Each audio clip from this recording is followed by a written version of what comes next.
Everyone ignored the CEO's deaf mom at the airport until a single dad spoke to her through sign. The airport was drowning in chaos that Tuesday afternoon, but Evan Carter saw what no one else did. An elderly woman signing desperately for help while hundreds of people walked past like she didn't exist. He had 3 minutes to catch his flight home to his deaf daughter. 3 minutes before he'd break the one promise that mattered most. But when their eyes met across that crowded terminal, Evan made a choice that would shatter everything he thought he knew about his future. This is a story about the moment compassion collides with destiny, about the invisible people we pass every day, and how one act of kindness can redesign an entire life. Stay with me until the end and comment what city you're watching from. I want to see how far this story travels. The fluorescent lights of Logan International Airport flickered overhead as Evan Carter ran his fingers through his already disheveled hair, glancing at his watch for the fourth time in as many minutes. 4:47 p.m. His flight to Hartford was boarding at gate B-22, and he was standing at gate A-14, separated by what might as well have been the Grand Canyon during Tuesday afternoon rush hour traffic. "Damn it," he muttered under his breath, hiking his worn leather messenger bag higher on his shoulder. The strap had been digging into the same spot for the past hour, leaving what he knew would be an angry red mark. But that was the least of his problems. Evan had promised Lila he'd be home by 7. He'd promised her mac and cheese night, the one tradition they'd maintained religiously every Tuesday since her mother, Sarah, had walked out 3 years ago.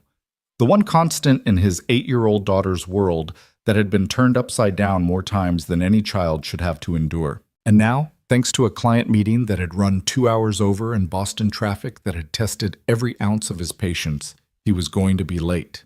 Again. The guilt sat heavy in his chest as he navigated through the sea of travelers, dodging rolling suitcases and oblivious tourists who'd stopped dead in the middle of the walkway to consult their phones. He'd already texted Mrs. Chen, their neighbor who watched Lila after school. She'd responded with a simple thumbs up, but Evan could read between the lines. Mrs. Chen was 67 years old and had her own life. He was asking too much, too often. Architectural dreams don't pay the bills, his father had told him 15 years ago when Evan had announced he was leaving the family's insurance business to pursue design. "You'll regret this, son." His father had been wrong about the regret. Evan never regretted following his passion, but he'd been right about the bills. Evan's small firm, Carter & Associates being a generous term for the occasional freelancer he could afford, was barely treading water. The project that had kept him in Boston today was a small residential renovation, the kind of work he'd once imagined he'd be too successful to take on. But beggars couldn't be choosers, and single dads with deaf daughters certainly couldn't afford to turn down steady income. Evan's phone buzzed in his pocket. He pulled it out while still moving, a skill he'd perfected over years of perpetual motion. Lila. "Dad, where are you?" She'd typed the words instead of sending a video message in sign language, which meant she was using Mrs. Chen's phone. His daughter's own phone, a necessity, not a luxury when your child couldn't hear, was programmed with video messaging apps that made communication easier. Evan. "At airport. Getting on plane now. Home by 7. I promise, sweetheart." 3 dots appeared, pulsed, then disappeared. Appeared again. He could picture her, sitting at Mrs. Chen's kitchen table, probably already with her homework spread out, her dark hair pulled into the messy bun she insisted on doing herself every morning. Her brown eyes, Sarah's eyes, though Evan tried not to think about that, would be worried. Lila. "Okay. Love you." Evan. "Love you more than all the buildings in the world." It was their thing. He'd started it when she was 4, right after the diagnosis confirmed what they'd suspected: profound sensorineural hearing loss in both ears. Irreversible. The audiologist had used a lot of big words that day, but they'd all meant the same thing. His daughter would never hear his voice tell her he loved her. So he'd learned to say it differently.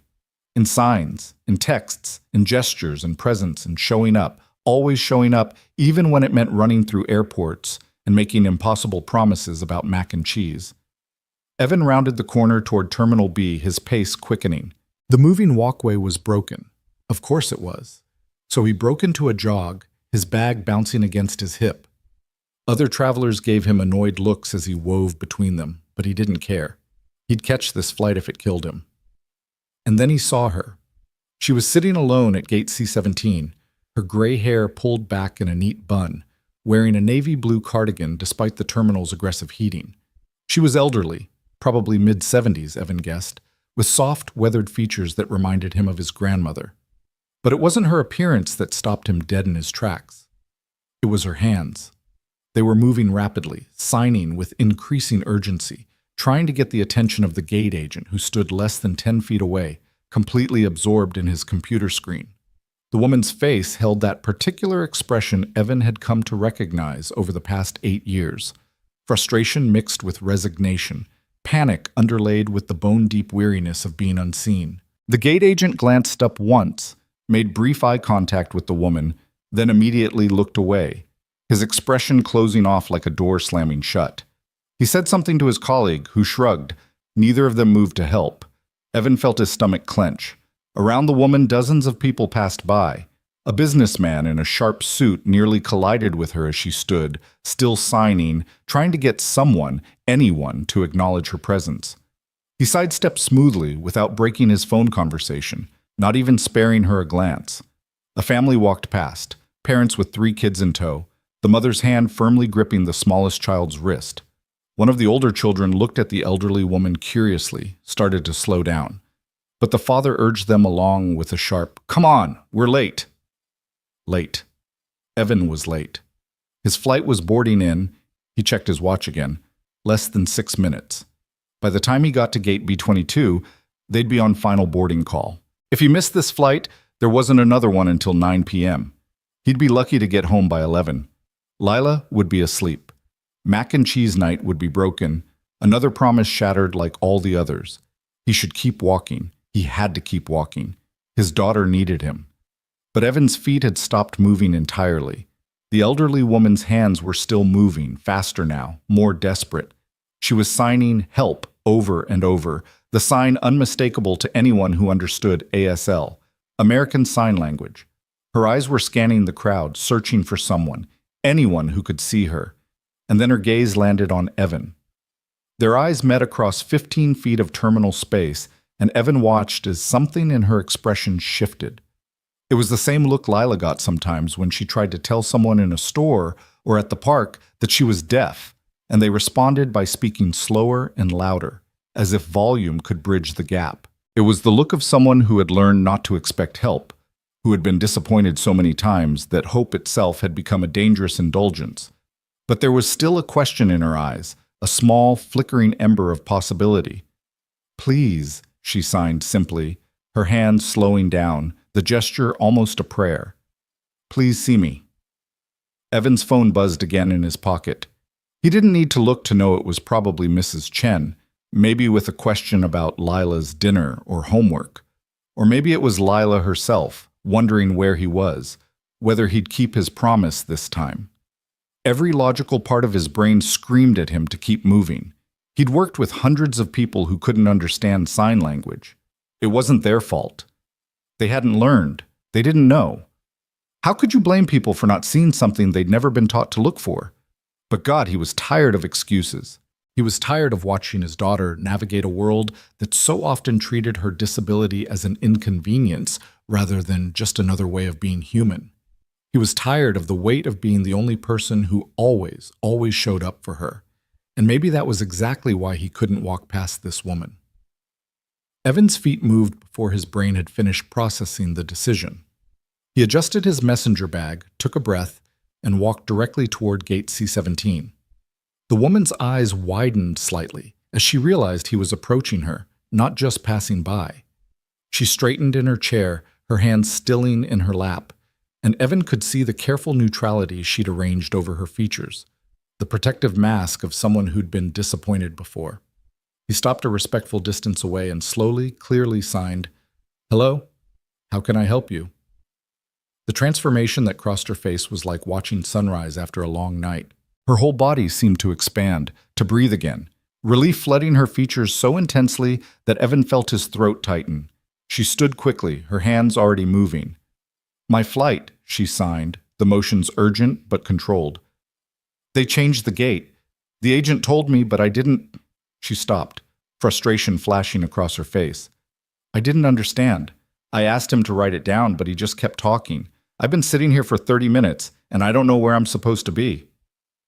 Evan glanced at the departure board above gate C-17. The display showed a Southwest flight to Phoenix, boarding in 20 minutes. Where are you going? He signed. Hartford, she signed back.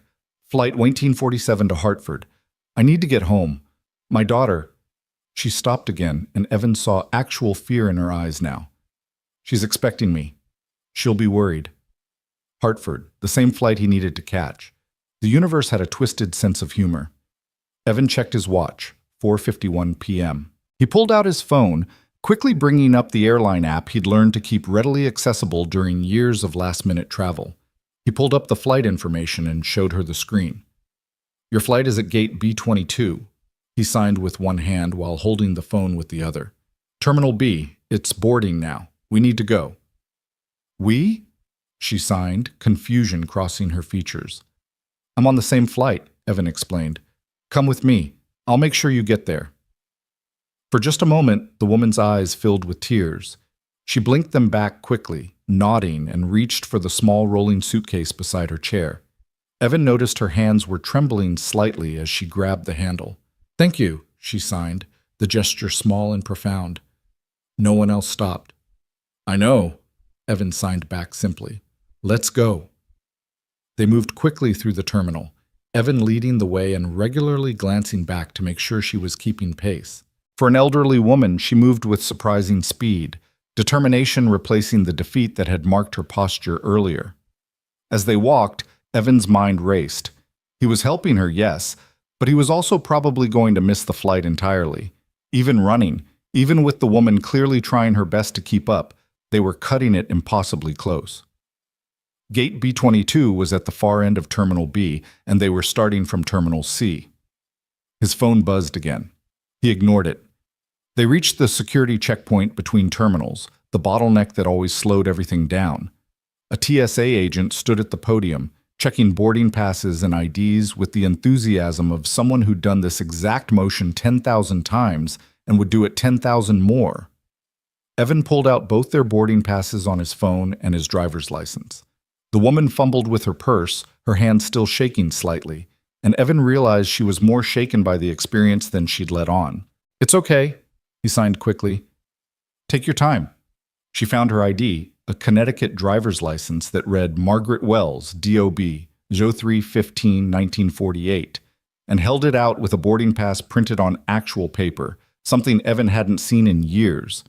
The TSA agent barely glanced at either of them, waving them through with mechanical efficiency. They entered Terminal B, and Evan could see Gate B-22 in the distance, still about a quarter mile away. The departure board showed their flight status, final boarding. We have to run, Evan signed quickly. Can you? Margaret Wells, he knew her name now, squared her shoulders and nodded firmly. Without another word, they both broke into a run. Evan was dimly aware of the picture they must have made. A rumpled architect in his 30s with a battered messenger bag and an elderly woman pulling a suitcase, both sprinting through an airport terminal like their lives depended on it. Other travelers moved aside, some calling out questions they couldn't answer, others just staring.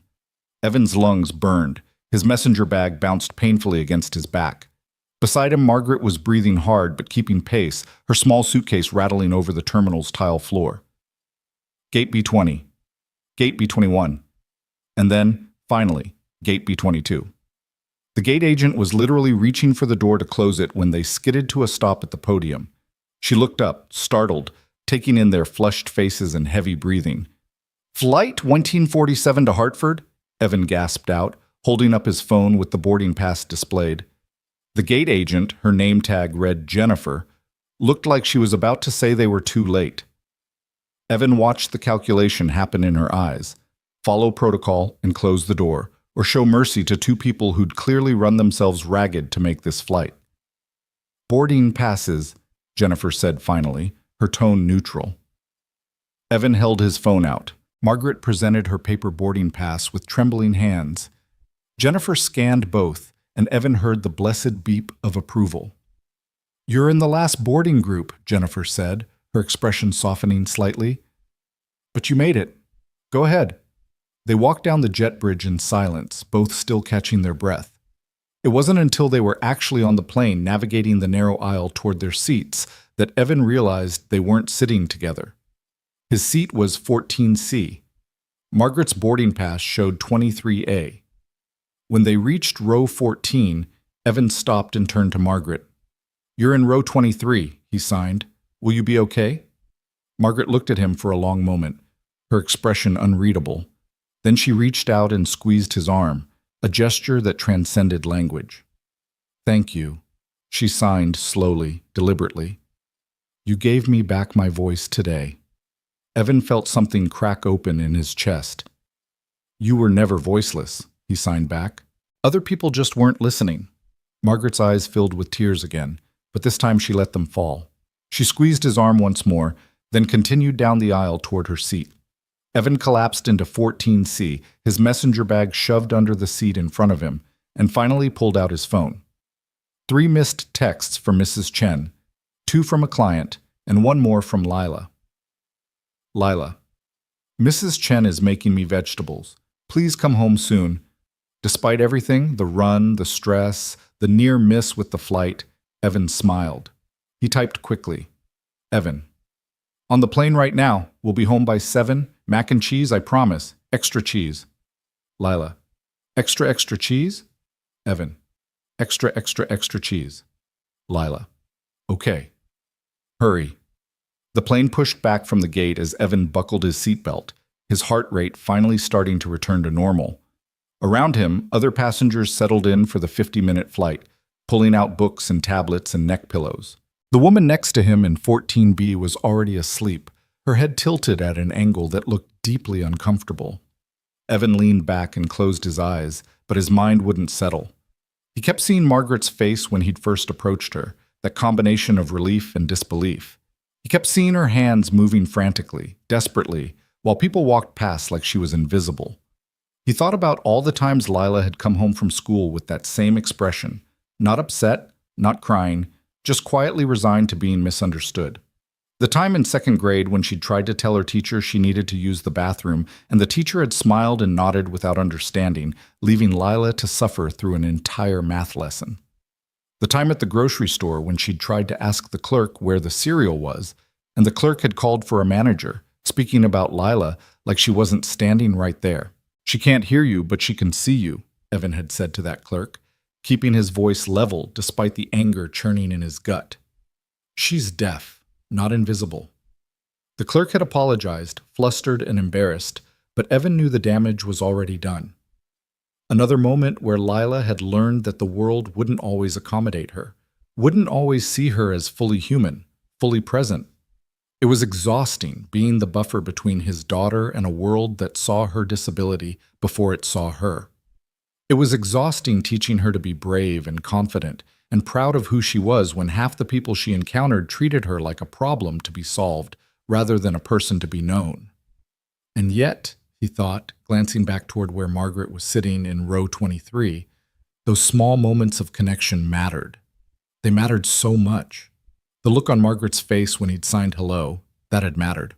The relief of being seen, being acknowledged, being treated like a person instead of an obstacle, that changed something fundamental. The flight attendant began the safety demonstration at the front of the plane. Evan had seen it hundreds of times and tuned it out automatically, his mind drifting back to the deadlines waiting for him at home. The residential renovation project needed final drawings by Friday. He had a proposal due for a small commercial space next week, bills to pay, a daughter to raise, a business to keep afloat. His phone buzzed one more time before he had to switch it to airplane mode. Not Lila this time, but a notification from his bank. Account balance alert, $1,247.53. Rent was due in a week, $1,800. Evan closed his eyes and let out a long breath. The math was simple and devastating. He needed to land another project, fast, or they'd be dipping into the emergency fund again. And the emergency fund wasn't bottomless. "Architectural dreams don't pay the bills," his father's voice echoed in his memory. But some things were worth more than bills, Evan thought fiercely. Some things were worth the struggle. Being there for Lila, designing buildings that meant something, that served communities, that made the world slightly better, stopping to help an elderly woman who'd been treated like she didn't exist. The plane lifted off, and Evan watched Boston fall away beneath them, the city lights beginning to twinkle in the early evening darkness. Somewhere down there, other people were having other problems, living other lives. Other deaf people were probably being ignored, overlooked, treated as less than. And other people were probably stopping to help, he reminded himself. Other people were learning sign language, creating accessibility, pushing for change. He wasn't alone in this fight, even when it felt like it. The flight was smooth, the November sky clear. Evan pulled out his laptop and tried to work on the renovation drawings, but his mind kept wandering. He thought about Margaret, about whether she was okay sitting back there, whether she needed anything. He thought about Lila, about whether she was doing her homework or arguing with Mrs. Chen about screen time. He thought about Sarah, always Sarah, lurking in the corners of his mind, and wondered if she ever thought about them, about the daughter she'd abandoned because she couldn't handle raising a special needs child. "She's not special needs," Evan had shouted during one of their final fights. "She's just deaf. She's perfect exactly as she is." "That's easy for you to say," Sarah had shot back. "You're not the one who has to explain to everyone why she doesn't respond when they talk to her. You're not the one people stare at in restaurants." The divorce had been quick and cold. Sarah had given up all parental rights without a fight. Evan had been relieved and heartbroken in equal measure. Relieved that Lila wouldn't grow up with a mother who saw her as a burden. Heartbroken that his daughter would always carry the wound of that abandonment. But they'd survived. They'd built a life. It wasn't perfect, wasn't easy, but it was theirs. The plane began its descent into Hartford, the Connecticut River snaking silver beneath them in the dusk. Evan packed up his laptop, having accomplished exactly nothing on the renovation drawings. He'd work late tonight after Lila was asleep, like he always did. The math of single parenthood was brutal. Every hour spent with his daughter was an hour not spent earning money, but every hour spent working was an hour stolen from the person who mattered most. He checked his watch, 6:52 p.m. If baggage claim was quick, if traffic cooperated, if the universe decided to throw him one small mercy, he'd make it home by 7:15, close enough to call it a kept promise. The plane touched down smoothly, taxied to the gate, and Evan waited impatiently while the rows ahead of him deplaned. When he finally stood and grabbed his messenger bag, he glanced back toward row 23. Margaret was standing in the aisle, waiting her turn, her small suitcase already in hand. Their eyes met, and she smiled, a real smile, warm and genuine. She signed, "Thank you again," and Evan signed back, "You're welcome." And then the crowd shifted, and she was lost to view, and Evan was shuffling forward with everyone else, another anonymous traveler in another anonymous airport, all of them desperate to get wherever they were going. He made it through baggage claim in record time, the benefit of only carrying a messenger bag, and was in his car in the parking garage by 7:02. The drive to their apartment in West Hartford took 12 minutes. He pulled into the parking space in front of Mrs. Chen's unit at 7:14 p.m. Made it. Barely, but he'd made it. Evan knocked on Mrs. Chen's door, heard shuffling inside, and then there she was. Lila, his beautiful daughter, her dark hair escaping from its bun in wild curls, her face breaking into a grin when she saw him. "Dad!" she signed enthusiastically, launching herself into his arms. Evan caught her and held on tight, breathing in the scent of her strawberry shampoo. "Hi, sweetheart. Were you good for Mrs. Chen?" "She made me eat broccoli," Lila signed dramatically when he set her down. "It was horrible." "Vegetables are horrible," Evan agreed with mock seriousness. "That's why we're having mac and cheese." Mrs. Chen appeared in the doorway, smiling. "She was perfect," she said, and Evan read her lips while Lila simultaneously signed the translation. They'd developed this system over the years. Mrs. Chen didn't sign fluently, but she tried, and Lila had become an expert at reading lips and translating. "Her homework's all done." "Thank you, Mrs. Chen," Evan said sincerely. "I really appreciate—" She waved him off. "You know I love having her, but go, go. You have a promise to keep."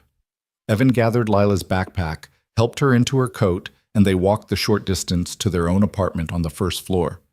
As Evan unlocked the door, Lila tugged on his sleeve. "Dad," she signed, "you look tired." "Long day," he signed back. "But I'm here now." "You're always here," Lila signed, and the simple trust in her expression nearly broke him. They made mac and cheese together, Lila standing on her step stool at the counter, carefully measuring the milk and butter while Evan drained the pasta. They'd perfected this routine over years of Tuesday nights, a ritual that meant more than just food. It meant reliability. It meant someone who kept their promises. While the cheese sauce bubbled on the stove, Lila signed, "Tell me about your day." This was another ritual. They always shared the best and worst parts of their day over dinner. Evan stirred the pasta into the sauce, considering his answer. "I helped someone at the airport today," he finally signed. "An elderly woman who's deaf. She needed help finding her gate, and no one would stop for her." Lila's eyes widened. "Like me?" she signed. Evan's heart clenched. "Yes, sweetheart, like you." "What did you do?" "I helped her find her gate. We ran through the airport together and caught the plane." Lila was quiet for a moment, thoughtfully chewing her mac and cheese. Then she signed, "Did it make you almost miss the plane?" "Almost," Evan admitted. "But you helped her anyway?" "Yes." "Why?" It was the simplest question and the most complicated answer. Evan set down his fork and signed carefully, making sure she understood every word. "Because everybody deserves to be seen, Lila. Everybody deserves to have someone stop and listen, even when they're speaking with their hands instead of their voice. And because," he paused, making sure he had her full attention, "because I hope when you're out in the world and you need help, someone will stop for you too." Lila considered this seriously. "Did she say thank you?" "She did." "Good," Lila signed decisively. "People should say thank you." They finished dinner, and Evan helped Lila with her bedtime routine: bath, pajamas, teeth brushing. He read her a story, using sign language to narrate while she followed along in the book, her head resting against his shoulder. When he tucked her into bed and signed, "I love you," she signed back, "Love you more than all the buildings in the world." "Impossible," Evan signed. "That's my line." "We can share it," Lila signed, grinning. And then her eyes were closing, exhaustion finally claiming her. Evan watched her sleep for a moment, this miracle of a person who had made him better than he ever thought he could be. Then he retreated to the living room, pulled out his laptop, and began working on the renovation drawings that were due Friday. It was 11:30 p.m. when his phone buzzed with an email notification. Probably another bill, or a client request, or spam about architectural software he couldn't afford. Evan almost ignored it, but something made him check. The sender name made him pause. Wells and Avery Design Group. Evan stared at the name, his tired brain trying to make sense of what he was seeing. Wells and Avery was one of the premier architectural firms in the Northeast, the kind of firm that designed museums and concert halls and buildings that won awards. The kind of firm Evan had fantasized about working for when he was in architecture school, before reality and single fatherhood had reshaped his ambitions into something more survival-oriented. Why would Wells and Avery be emailing him? He clicked on the email, his heart starting to pound. "Dear Mr. Carter, my name is Harper Wells, CEO of Wells and Avery Design Group. I'm reaching out because my mother, Margaret Wells, insisted I contact you immediately upon her return home this evening." Evan's breath caught. Margaret, the woman from the airport. "My mother told me what you did for her today at Logan Airport. She told me that while dozens of people walked past her, you stopped. You helped her. You saw her. Mr. Carter, my mother has been deaf since birth. She spent her entire life navigating a world that often forgets she exists. In her 77 years, she's learned to expect very little from strangers. The fact that you not only stopped to help, but did so at the cost of nearly missing your own flight, she can't stop talking about it. She also told me you have a deaf daughter, that you learned sign language for her, that you understand what it means to be a voice in a silent world. I'd like to meet with you, Mr. Carter, not just to thank you personally for your kindness to my mother, but because I believe we might be able to help each other." Wells and Avery is currently working on a significant project that requires someone with both design expertise and authentic understanding of accessibility needs. Based on my mother's description of your character and compassion, I think you might be exactly who we're looking for. Would you be available for a meeting next week? I'm based in Boston, but happy to come to Hartford. Or we could meet somewhere in between. My assistant will coordinate whatever works best for your schedule. With sincere gratitude, Harper Wells, CEO, Wells and Avery Design Group.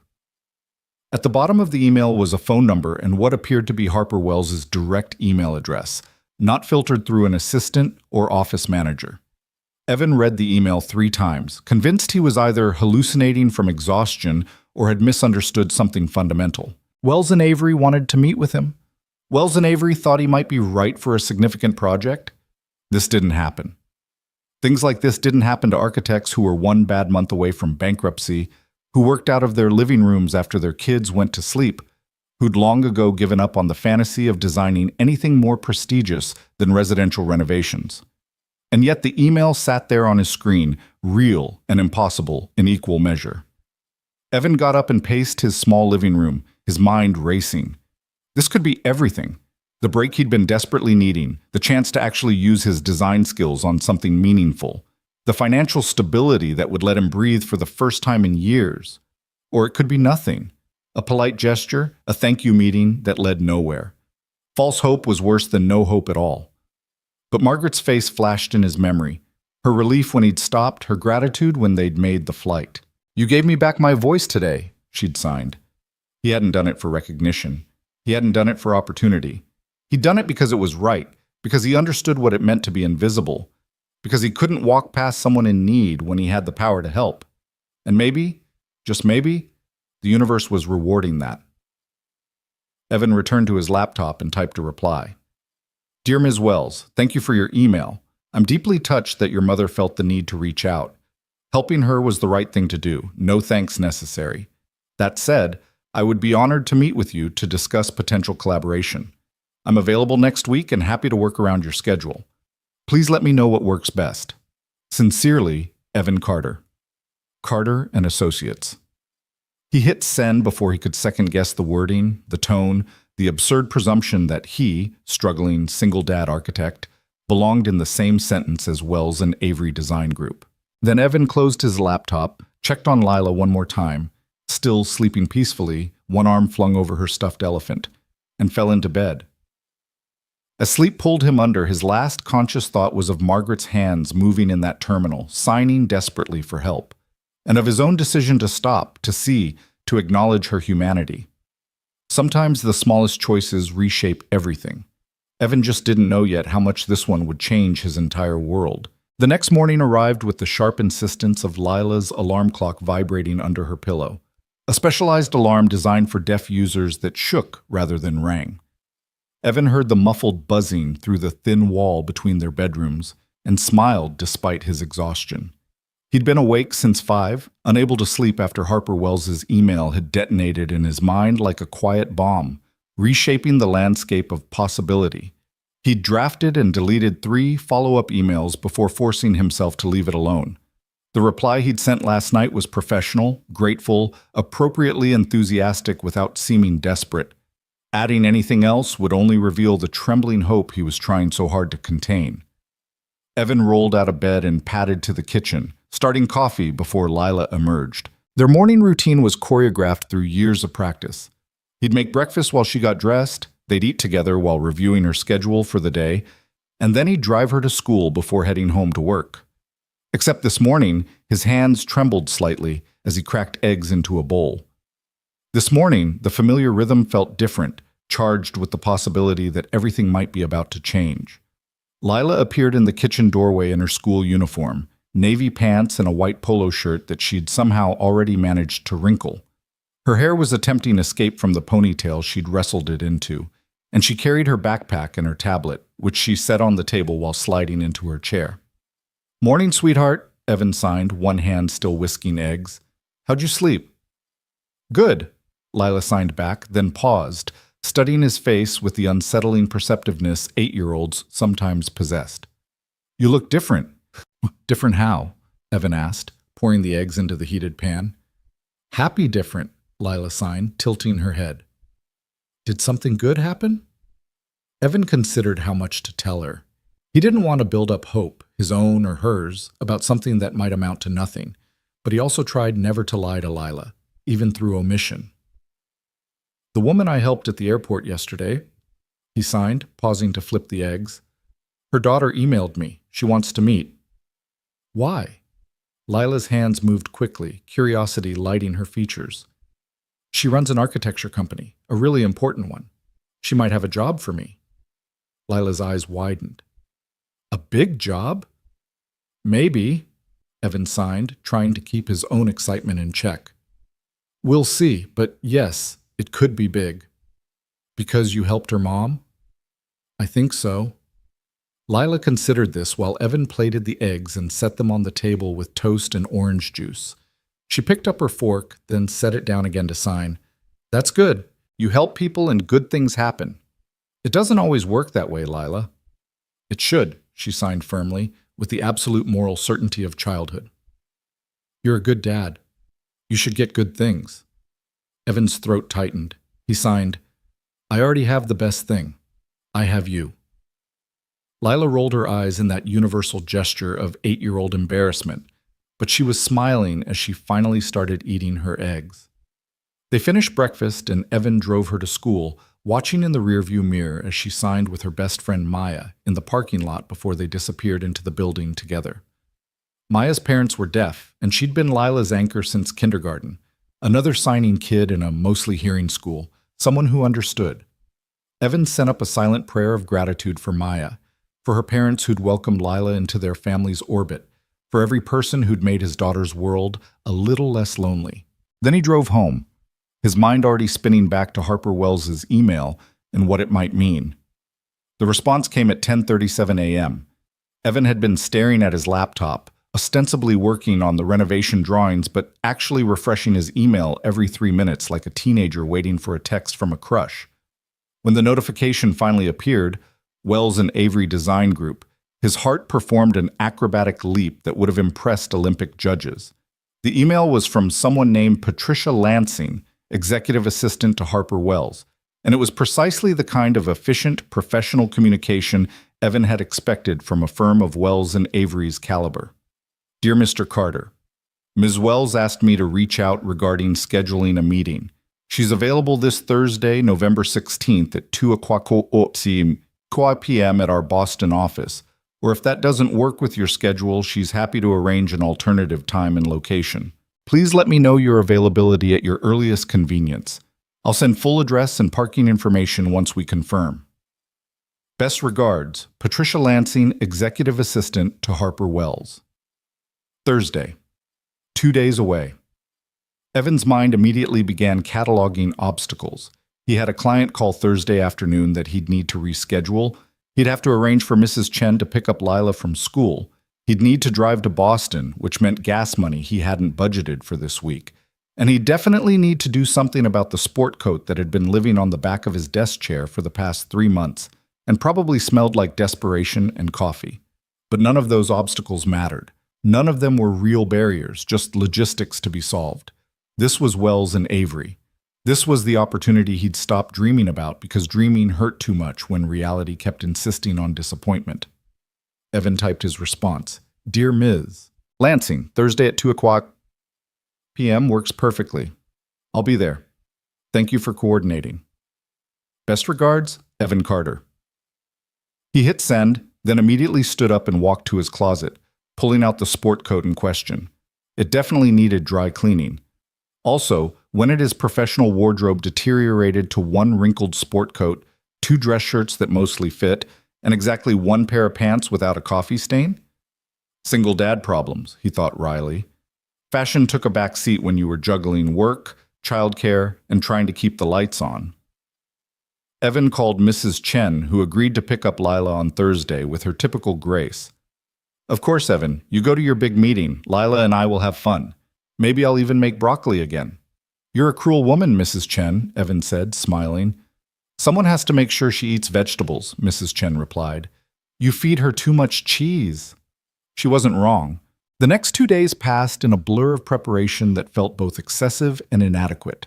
Evan got his sport coat dry cleaned, bought a new shirt he couldn't afford, printed out copies of his portfolio, which looked painfully thin next to what he imagined Wells and Avery's typical collaborators presented, and practiced what he'd say approximately 4,000 times.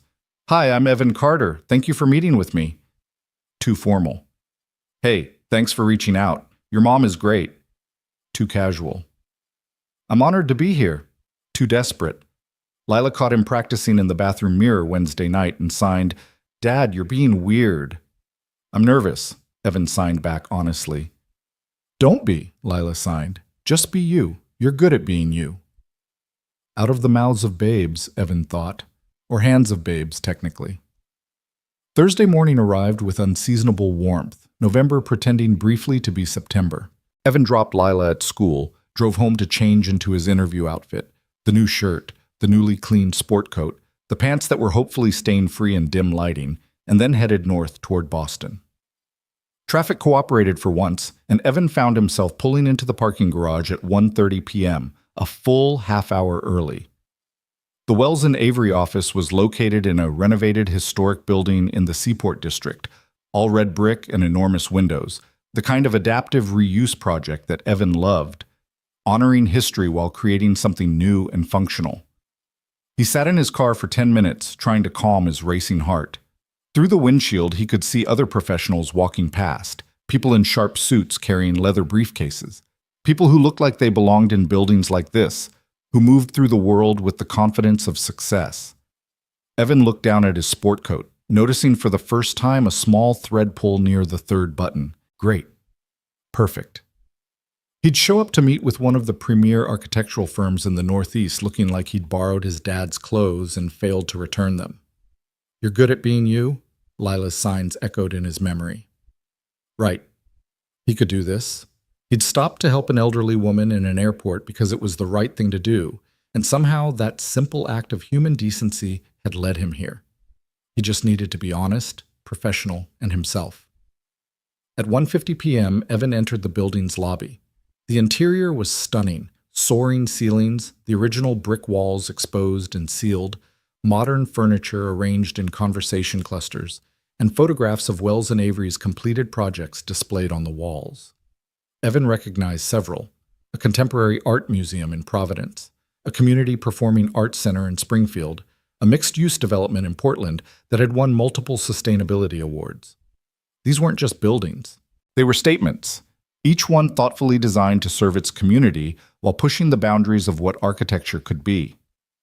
And he was here, about to meet with the woman who'd led the design on most of them. Evan approached the reception desk, where a young man with perfectly styled hair and impressive cheekbones looked up with a professional smile. "Good afternoon. How can I help you?" "I'm Evan Carter. I have a 2 o'clock appointment with Harper Wells." The receptionist typed something into his computer. "Of course, Mr. Carter. Ms. Lansing will be right down. Can I get you anything while you wait? Coffee? Water?" "Water would be great, thank you." The receptionist handed him a glass bottle of water that probably cost more than Evan's lunch budget for a week, then gestured toward the seating area. "Please, make yourself comfortable." Evan sat in a chair that was somehow both beautiful and deeply uncomfortable, the curse of architect-designed furniture, he thought, and tried not to fidget. Around him, employees moved through the lobby with purpose, all of them looking competent and accomplished, and like they'd never worried about making rent. "Mr. Carter?" Evan looked up to find a woman in her 50s approaching, wearing a navy dress and carrying a tablet. She had the efficient air of someone who managed complex schedules with ruthless precision. "I'm Patricia Lansing," she said, extending her hand. "Thank you for coming." "Thank you for having me," Evan replied, shaking her hand and trying to project confidence he didn't entirely feel. "Ms. Wells is ready for you, if you'll follow me." They entered an elevator with walls made entirely of glass, offering a dizzying view of the lobby, falling away beneath them as they rose. Patricia made pleasant small talk about traffic and weather, the conversational equivalent of elevator music, while Evan tried not to think about the fact that his entire professional future might be decided in the next hour. The elevator opened onto the 4th floor, and Patricia led him down a hallway lined with more project photographs. Evan recognized the work immediately. Harper Wells's signature style combined bold geometric forms with unexpected warmth, creating buildings that felt both cutting-edge and human-scaled. They stopped outside a corner office with floor-to-ceiling windows and a door that stood slightly ajar. Patricia knocked once, then pushed it open. "Ms. Wells, Mr. Carter is here." "Thank you, Patricia. Send him in." Evan took a breath and walked through the door into what might be the most beautiful office he'd ever seen. The space was flooded with natural light from windows that overlooked Boston Harbor. A large desk sat at one end, but the rest of the room was arranged more like a living room. Comfortable chairs, a sofa, a coffee table covered with architectural magazines and what looked like project models. And standing by the window, backlit by afternoon sun, was Harper Wells. She was younger than Evan had expected, mid-40s maybe, with dark hair pulled back in a low ponytail and sharp, intelligent eyes that assessed him in approximately 2 seconds. She wore dark pants and a cream-colored blouse, professional but not stuffy, and moved forward with her hand extended. "Mr. Carter, I'm Harper Wells. Thank you so much for coming." Evan shook her hand, noting her firm grip.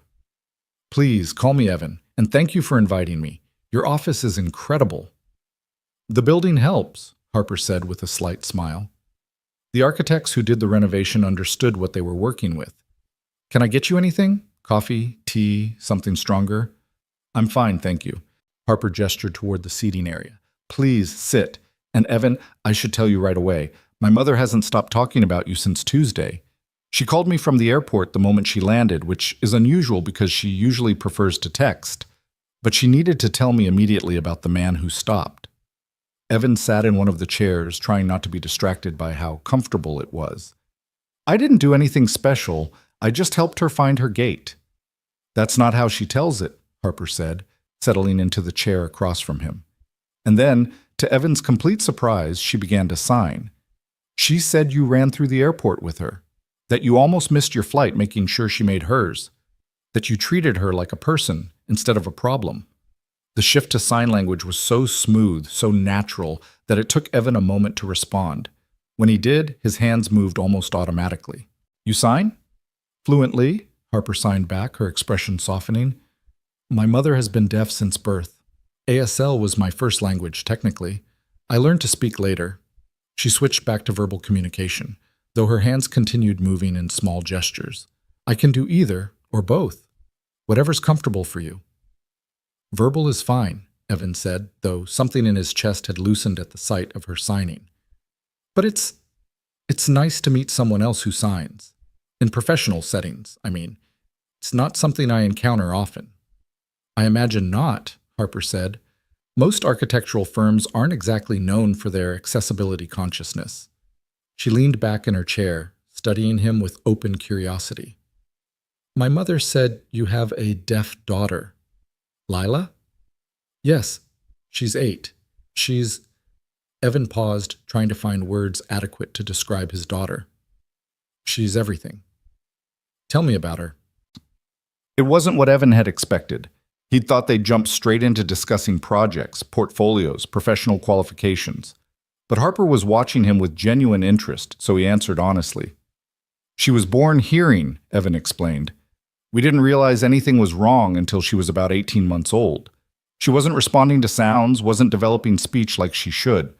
The diagnosis was profound sensorineural hearing loss in both ears. Permanent, irreversible." Harper nodded, her expression understanding. "Her mother, my ex-wife, she couldn't handle it," Evan continued, the old anger still there, but muted now by time and therapy. "She left when Lila was 5. Said she didn't sign up to raise a special needs child." He shook his head. "But Lila's not special needs. She's just deaf. She's smart, funny, creative. She wants to be an architect someday, actually. Designs elaborate buildings out of cardboard boxes and duct tape." "Good materials to start with," Harper said, and there was warmth in her voice now, a crack in the professional veneer. "My mother raised me alone, too. My father left when I was 6 months old. Couldn't handle having a deaf wife, apparently." She said it matter-of-factly, but Evan heard the old wound beneath the words. "I'm sorry," Evan said. "Don't be. She did a remarkable job without him. Became a teacher, raised me, never let anyone make her feel less than whole." Harper paused. "But it wasn't easy. I watched her be dismissed, ignored, treated as invisible countless times. So when she called me Tuesday night crying because a stranger had stopped, had seen her, had helped her, she stopped, composing herself. It mattered, Evan, more than you probably realize. The use of his first name felt significant, a shift from formal to personal. I'm glad I could help, Evan said simply. I know what it's like watching someone you love navigate a world that doesn't always make space for them. That's exactly why I wanted to meet you, Harper said, leaning forward. Not just to thank you, though I do thank you sincerely, but because Wells and Avery has a project that needs someone with your particular insight. Finally, the real reason he was here. Evan felt his pulse quicken. Harper stood and walked to her desk, retrieving a portfolio that she brought back to the seating area. She opened it to reveal architectural renderings of a large modern building with clean lines and lots of glass. This is the Hartford Community Center for the Deaf and Hard of Hearing, Harper said. It's a $20 million project funded by a combination of state grants and private donations. The building will house educational programs, social services, performance space, and community gathering areas specifically designed for the deaf and hard of hearing community. Evan leaned forward, studying the renderings. They were good, clean, modern, accessible, but something about them felt off, though he couldn't immediately identify what. We won the bid 6 months ago, Harper continued. Design development is almost complete, but my lead designer quit 3 weeks ago, personal reasons, moved to California. And when I reviewed his work, I realized something. She paused, meeting Evan's eyes. It's technically accessible. It meets ADA requirements, but it doesn't understand the community it's meant to serve. What do you mean? Evan asked, though he thought he might already know. Look at the auditorium design, Harper said, pointing to one of the renderings. The sight lines are obstructed by pillars. That's a disaster for a deaf audience that needs clear visual access to interpreters and performers. The lighting design creates shadows that make signing difficult to see. The acoustics were prioritized, which is absurd for a space that will primarily serve deaf users. She flipped to another page. The wayfinding signage is all text-based with no visual symbols. The door hardware requires sound-based alerts. Even the layout of the social spaces assumes verbal communication patterns. Evan could see it now, all the small failures that added up to a building that worked on paper but would fail the people it was meant to serve. It's not malicious, Harper said.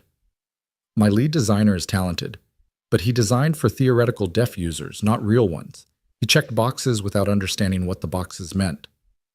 So what do you need? Evan asked, though his heart was already racing with the possibilities. I need someone who understands that accessibility isn't just about ramps and braille, Harper said. Someone who's lived it, who knows what it means to navigate the world differently. I need someone to redesign this building from the inside out, to make it not just accessible, but welcoming. And when my mother told me about you, about your daughter, about your compassion, about the fact that you nearly missed your flight to help her, I thought maybe you could be that someone. Evan stared at the renderings, his mind already spinning with ideas. Curved sight lines instead of straight ones, open floor plans that allowed visual communication across distances, lighting designed not for mood but for visibility, materials that enhanced rather than obstructed spatial awareness. I'm not trying to steal you from your current work, Harper continued. This would be a consulting role, at least initially. You'd work with our team, provide insight, help us understand what we're missing. If it goes well, there might be opportunities for more involvement, maybe even a permanent position. She named a consulting rate that made Evan's breath catch. It was more than he'd made in the past 6 months combined. Evan started, then stopped. His instinct was to say yes immediately, to grab this opportunity with both hands before it evaporated like a dream. But years of disappointment had taught him caution. Can I ask why me? You must know other architects with accessibility experience. Probably architects with actual credentials beyond a struggling one-man firm and a portfolio of residential renovations. Harper smiled, and it transformed her face from professional to genuine. Honestly? Because my mother trusts you, and I trust my mother's judgment more than any resume. She said you saw her, Evan, not her disability, not her age, not her need. You saw her as a person first. That's exactly the perspective this project needs. When would you need me to start? Evan asked, trying to keep the hope out of his voice. How about Monday? Harper said. Come to Boston, spend the day with the design team, review the existing plans. We'll see how it feels, whether this is a good fit. No commitment beyond that first day. Just see what you think. Evan thought about his current projects, the renovation drawings due Friday, the proposal he needed to submit next week. He thought about his bank account with its alarming balance, about the rent due in days, about all the practical reasons he should negotiate, should ask for time to consider.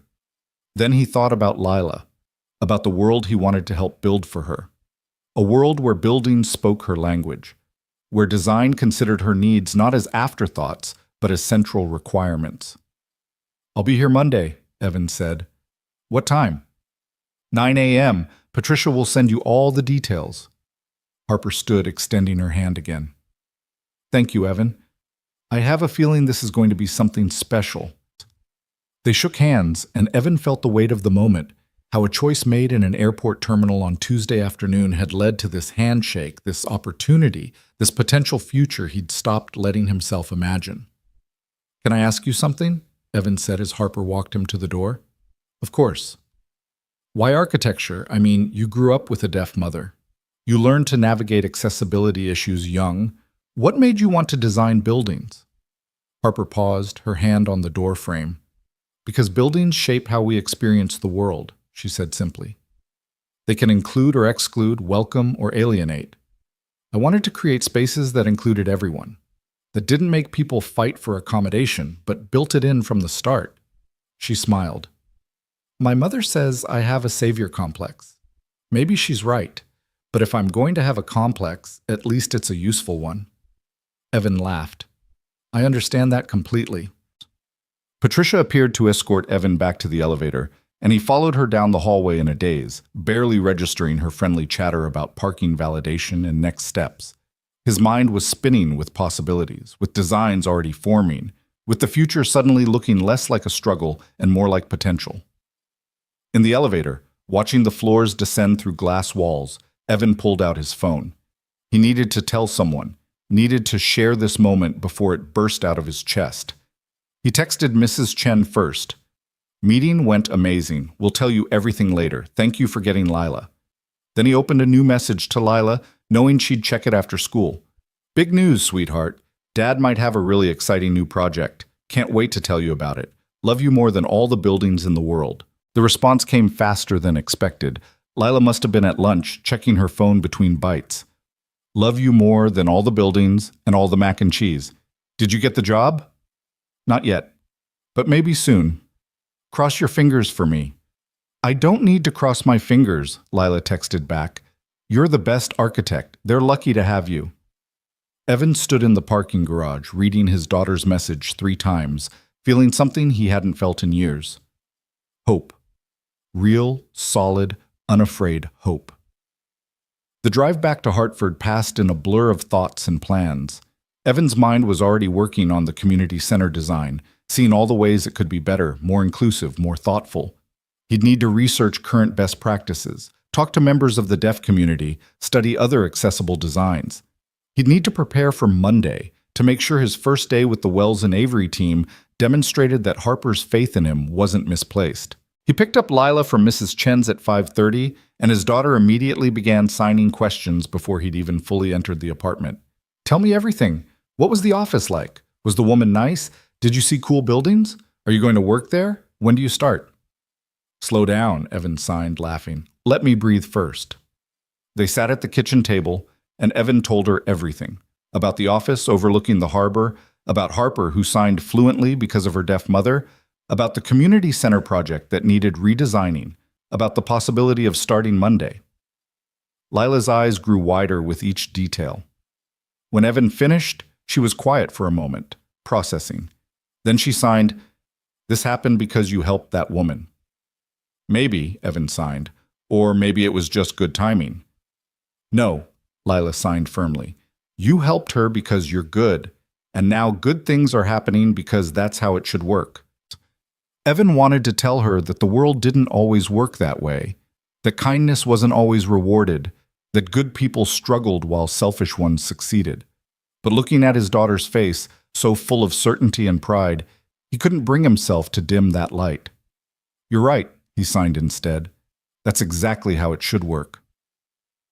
That night, after Lila was asleep, Evan sat at his desk and opened the rendering Harper had emailed him. She'd sent it with a note. Start thinking about it. No pressure. He stared at the building design, at all its technical competence and fundamental misunderstanding, and began to sketch. Not formal drawings, not anything he'd show anyone, just explorations. What if the sightlines curved? What if the lighting came from multiple angles? What if the circulation patterns assumed visual rather than verbal communication? He worked until past midnight, filling page after page with rough ideas, his hand cramping but his mind fully alive for the first time in months. This was why he'd become an architect, not to design trophy houses for wealthy clients, but to create spaces that served communities, that solved real problems, that made people's lives measurably better. His phone buzzed with an email notification around 1 a.m. Harper Wells. I meant it about no pressure, but I'm glad you're thinking about it anyway. See you Monday. Sleep well. Evan smiled at his laptop screen. He typed back, "Thank you for this opportunity. I won't let you down." Her response came immediately, like she'd been awake too. "I know you won't. My mother has excellent judgment about people. She said you have a good heart. That matters more than credentials." Evan sat back in his chair, reading those words several times. When was the last time someone had evaluated him on character rather than resume? When was the last time heart mattered more than experience? He thought about Margaret Wells sitting alone in that terminal, signing desperately for help. He thought about stopping, about making that choice to see her, to help her, to miss his flight if necessary. Such a small moment, such enormous consequences. Evan finally closed his laptop and went to bed, but sleep was elusive. His mind kept spinning with designs, possibilities, the intoxicating feeling that maybe, just maybe, everything was about to change. In the next room, Lila slept peacefully, dreaming whatever dreams 8-year-olds dreamed. And somewhere in Connecticut, Margaret Wells was probably sleeping too, unaware that her gratitude had reshaped her daughter's business and a struggling architect's future in a single afternoon. Sometimes the world worked the way it should. Sometimes kindness was rewarded. Sometimes stopping to help a stranger led exactly where you needed to go. Evan fell asleep thinking about buildings that welcomed everyone, about spaces designed with love, and about the incredible power of simply choosing to see. Yui Tra Loi Trong Muk Tin Yun Komye Sang Document Part 3 Monday morning arrived with the kind of crystalline November cold that made Boston's harbor shimmer like hammered silver.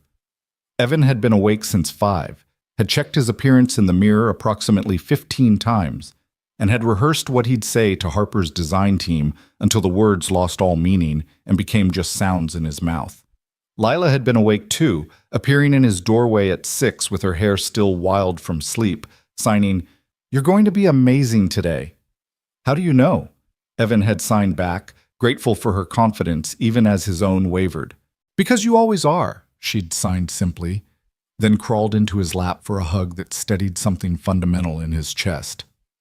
Now, standing outside the Wells and Avery building at 8:45, Evan took a deep breath and pushed through the glass doors.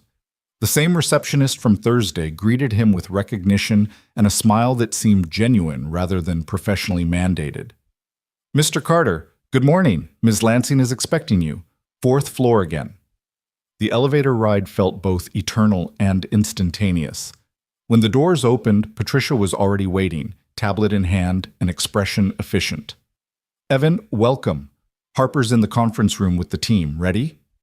"Ready," Evan lied, following her down a different hallway than Thursday's route. This one opened into a large conference room with windows overlooking the harbor and a massive table surrounded by at least a dozen people. Harper stood at the head of the table, and when she saw Evan, her face brightened with what looked like genuine pleasure. "Everyone, this is Evan Carter. Evan, this is the team that's going to help us make the Hartford Community Center something extraordinary."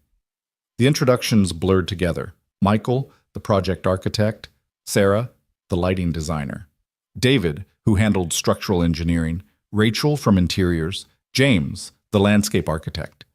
Each of them nodded or shook Evan's hand, their expressions ranging from curious to skeptical to welcoming. Evan noticed one man in particular, probably late 50s with silver hair and an expensive suit, who looked at him with undisguised assessment. Harper noticed the look too. "And this is Robert Chang, our senior partner and the firm's co-founder," Harper said smoothly. "Robert, Evan is consulting with us on accessibility design for Hartford." "Consulting," Robert repeated, the word somehow carrying weight. "What firm are you with, Evan?" "Carter and Associates," Evan said, meeting Robert's gaze steadily. "It's a small firm. Actually, it's just me." "I see," Robert said, and those two words contained volumes of doubt. "And your experience with projects of this scale?" "Limited," Evan admitted, because lying would only make things worse. "But my experience with the deaf community is extensive. I've spent the last 8 years learning what works and what doesn't, what includes and what excludes. That's the perspective Harper asked me to bring." "Harper has excellent instincts," Robert said, though his tone suggested he wasn't entirely convinced. "I trust we'll see the value of your contribution." The implicit challenge hung in the air like smoke. Harper's expression remained pleasant, but Evan caught the slight tightening around her eyes. "Why don't we start with where we are?" Harper said, moving smoothly past the tension.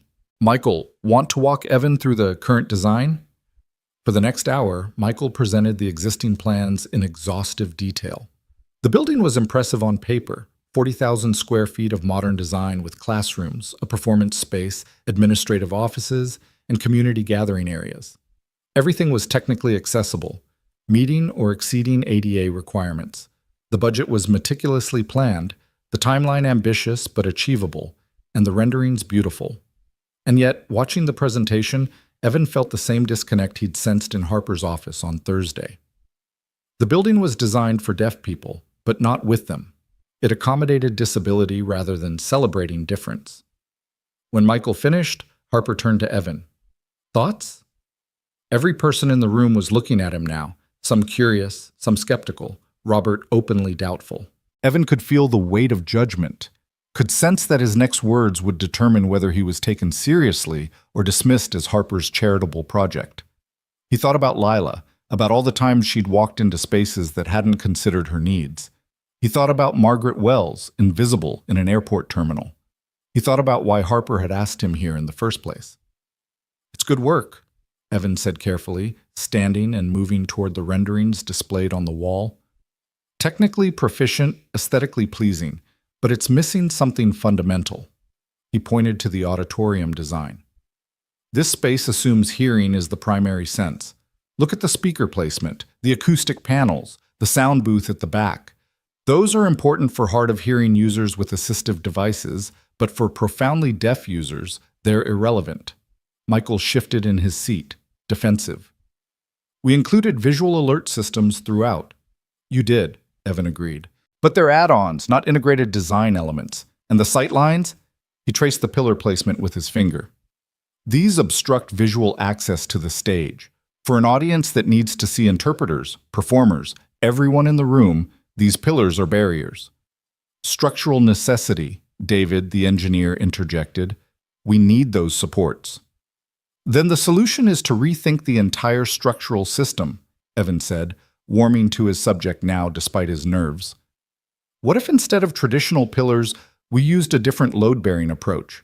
What if the structure itself enhanced rather than obstructed visibility?" He pulled out his phone, opening the photos of sketches he'd made over the weekend. They were rough, preliminary, but they showed what he meant. Curved walls that carried structural loads while creating unobstructed sightlines, ceiling designs that eliminated columns, spatial arrangements that assumed visual communication patterns. Sarah, the lighting designer, leaned forward with interest. "Show me more about the lighting concerns." Evan pulled up another sketch. "Deaf communication depends on being able to see clearly. That means lighting from multiple angles to eliminate shadows, consistent color temperature so faces aren't distorted, and brightness levels that allow comfortable visual focus without eye strain. Your current design has beautiful ambient lighting, but it creates shadows across signing space." "That's a valid point," Sarah said slowly, her skepticism shifting to engagement. "I was designing for atmosphere, not functionality." "Can it be both?" Evan asked. "Can't we create beautiful lighting that also serves the community's needs?" "In theory," Sarah said. "In practice, That's expensive. Maybe, Evan said. Or maybe we're thinking about it wrong. What if we designed the building to maximize natural light, use the architecture itself to create the illumination we need? It might actually save money on electrical systems. Robert spoke up from his position at the table, his tone still measured. These are interesting ideas, Mr. Carter, but we're already deep into design development. Significant changes at this stage would require going back to schematic design, which means delays and budget overruns. The client isn't going to be happy about that. The client is the deaf and hard of hearing community, Evan said, meeting Robert's gaze. And I think they'd rather have a building that's delayed 6 months but actually serves them than one that's on time but fundamentally misses the mark. That's a noble sentiment, Robert said, but it's not how real-world architecture works. Budgets matter. Timelines matter. Client expectations matter. So does getting it right, Harper interjected quietly, and everyone's attention shifted to her. Robert, I hear your concerns, but Evan's right. We can't deliver a building that fails the community it's meant to serve just because we're afraid of making changes. She turned to Evan. What would you need to develop these ideas into something we could actually present to the client? Evan's heart raced. This was the moment, the chance to prove himself, or the opportunity to fail spectacularly in front of a room full of accomplished professionals. Time with the community, he said. I need to talk to deaf and hard of hearing people about what they actually need. Not what we think they need, but what they know from lived experience. And I need access to your team's expertise to develop solutions that are both meaningful and feasible. Timeline, Harper asked. 2 weeks to gather community input and develop preliminary redesigns. Another 2 weeks to integrate those with structural and systems requirements. A month total before we present to the client. A month, Robert repeated. We're supposed to present final design development in 3 weeks. Then we push the presentation back a month, Harper said, and her tone carried the weight of final decision. This is too important to rush. We do it right, or we don't do it at all. She looked around the table. I need everyone's commitment that we're going to support Evan in this process. Michael, you'll work with him on spatial design. Sarah, lighting. David, structural solutions. Everyone brings their expertise, but Evan leads on accessibility considerations. Agreed? There was a long moment of silence. Then Michael nodded slowly. Agreed. And honestly, I'm curious to see where this goes. I've never designed for this community before. Not really. I want to learn. Sarah nodded too. Same. I'm in. One by one, the team members indicated their agreement. Even Robert, though his expression remained reservedly skeptical, said, I'm trusting your judgment on this, Harper, but I want regular progress updates. You'll have them, Harper promised. She turned to Evan. Welcome to the team. Patricia will get you set up with building access, email, whatever you need.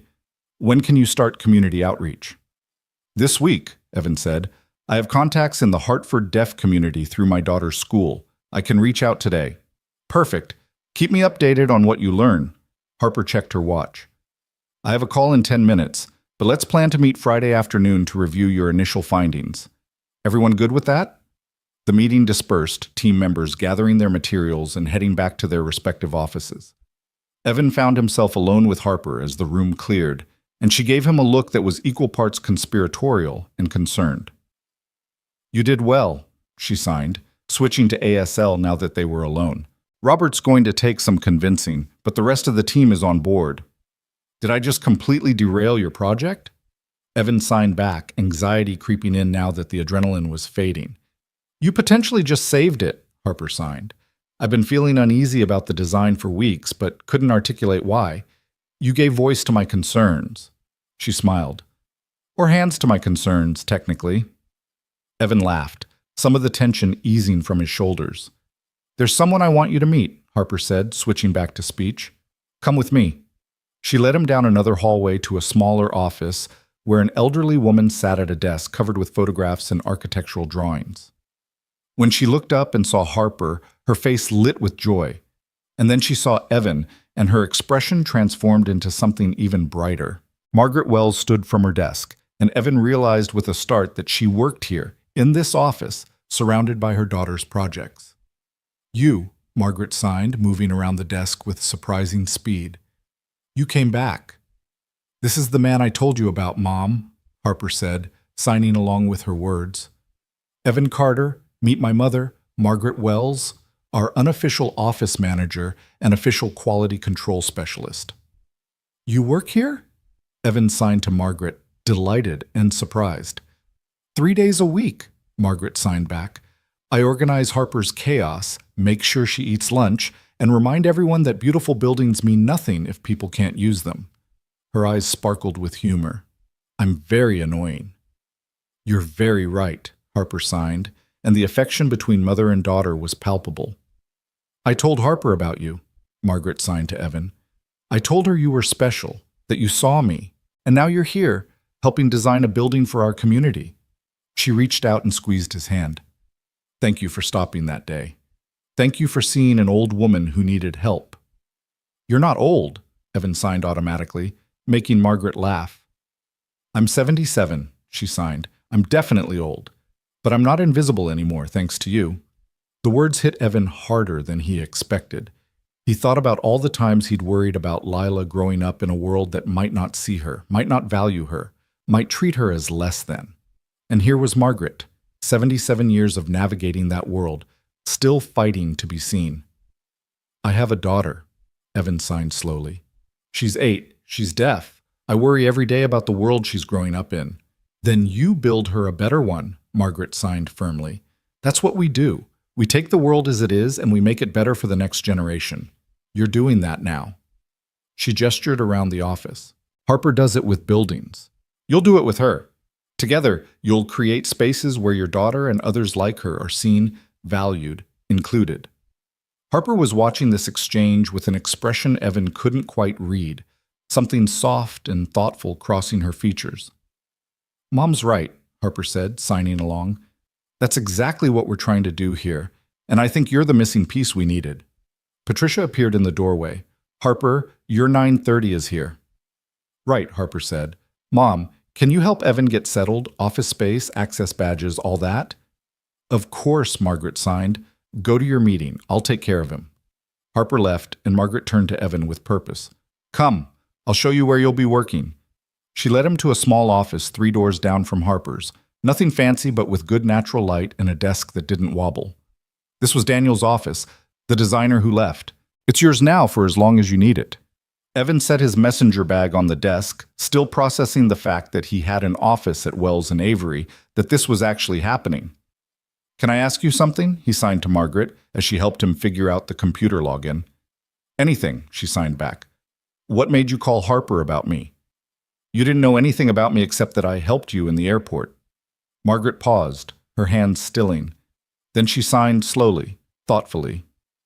In 77 years, I've encountered thousands of hearing people. Most of them are kind when forced to interact with me. Some are patient. A few are genuinely good. But you, she met his eyes. You saw me as a person first, not as a deaf person, not as an elderly person, not as a problem. Just as someone who needed help. That's rare. That's special. And I knew anyone who could see me that clearly would see my community clearly too. I just did what anyone should do, Evan signed. But most people don't, Margaret signed back. That's the difference. You did what should be normal, what should be automatic. And because you did, you're here. You're going to help create something that will serve my community for generations. She smiled. The universe rewards good hearts, Evan. Not always, not quickly, but eventually. Trust that. The rest of the morning passed in a blur of administrative setup, email accounts, building access, introductions to other staff members. Evan called the Hartford Center for the Deaf around noon, speaking with their community outreach coordinator about arranging focus groups with deaf and hard-of-hearing residents who would be the primary users of the new building. We'd be thrilled to help, the coordinator said. We've been worried about the building design, honestly. The renderings they showed us looked beautiful, but felt like they missed something essential. If you're trying to fix that, we're absolutely on board. Evan scheduled 3 focus group sessions for later that week, feeling the weight of responsibility settle more firmly on his shoulders. These weren't just architectural problems to solve, they were real people's lived experiences he needed to honor. He worked through lunch, sketching preliminary ideas and researching case studies of successful deaf-accessible architecture. Around 2 o'clock, his phone buzzed with a text from Lila, who must have been at lunch break at school. The message was a video of her signing, and Evan played it with his volume off, reading her hands. "How's your first day? Are you designing amazing buildings? Don't forget to eat lunch. Love you." The video responded immediately, signing, "First day is good. I'm learning a lot. And yes, I forgot lunch, but I'll eat something soon. Love you more than all the buildings in the world. See you tonight." Lila's response came seconds later, another video of her signing dramatically, "I knew you'd forget lunch. Dad, you need to take care of yourself." 8 years old and already mothering him. Evan smiled and tucked his phone away, making a mental note to actually find something to eat. He was deep in research about optimal lighting conditions for sign language visibility when Harper knocked on his open door around 3. "How's it going?" she asked, leaning against the doorframe. "Good, I think. I've got focus groups scheduled for Wednesday, Thursday, and Friday in Hartford. I'm trying to prepare questions that will actually get at what people need versus what they think we want to hear." "Smart," Harper said. She hesitated, then asked, "Want to grab coffee? There's something I'd like to discuss." They walked to a cafe 2 blocks from the office, the November wind sharp off the harbor. Harper ordered an Americano, Evan a regular coffee he couldn't really afford, but felt obligated to buy in a professional setting, and they settled at a small table by the window. "I want to be honest with you about something," Harper said, cradling her cup between both hands. "Robert's not wrong about the challenges here. Redesigning at this stage is expensive and complicated. The client is already anxious about timeline, and bringing you in—" She paused, choosing her words carefully. "Some people are going to see it as me making an emotional decision rather than a professional one." "Is that what you think?" Evan asked quietly. "No," Harper said immediately. "I think it's the right call professionally and ethically. But I need you to know that you're going to face skepticism. People are going to question your credentials, your experience, whether you belong at this table." She met his eyes. "I'm telling you this not to discourage you, but so you're prepared." "I appreciate that," Evan said. "And honestly, I question whether I belong here too. I spent half the morning wondering when someone's going to realize I have no idea what I'm doing." Harper smiled slightly. "That's called imposter syndrome, and every architect I know has it. The difference is most of them fake confidence better." She took a sip of her coffee. "But here's what I see when I look at you, Evan. I see someone who understands our community not from textbooks or professional training, but from lived experience. I see someone who stopped in an airport to help a stranger when they had every reason to keep walking. I see someone who's raising a deaf daughter in a world that doesn't always accommodate her, which means you've been fighting accessibility battles every single day for 8 years. She leaned forward. "That's not imposter syndrome. That's expertise they didn't teach in architecture school." Evan felt something tight in his chest loosen slightly. "Thank you for saying that." "I mean it," Harper said. "And I'm saying it now because over the next few weeks, you're going to need to remember it. When Robert questions your decisions, when clients push back on changes, when the team resists new ideas, remember that you belong at that table. Your perspective matters." They finished their coffee and walked back to the office, and Evan felt fortified somehow, steadier. Harper believed in him, Margaret believed in him, and somewhere in Hartford, Lila believed in him without question. Maybe that was enough. The rest of the afternoon disappeared into research and planning. Around 5:30, Evan realized he needed to leave soon to pick up Lila from Mrs. Chen's, and he started packing up his messenger bag. He was shutting down his computer when Harper appeared in his doorway again. "Heading out?" she asked. "Yeah, I need to get my daughter," Evan said.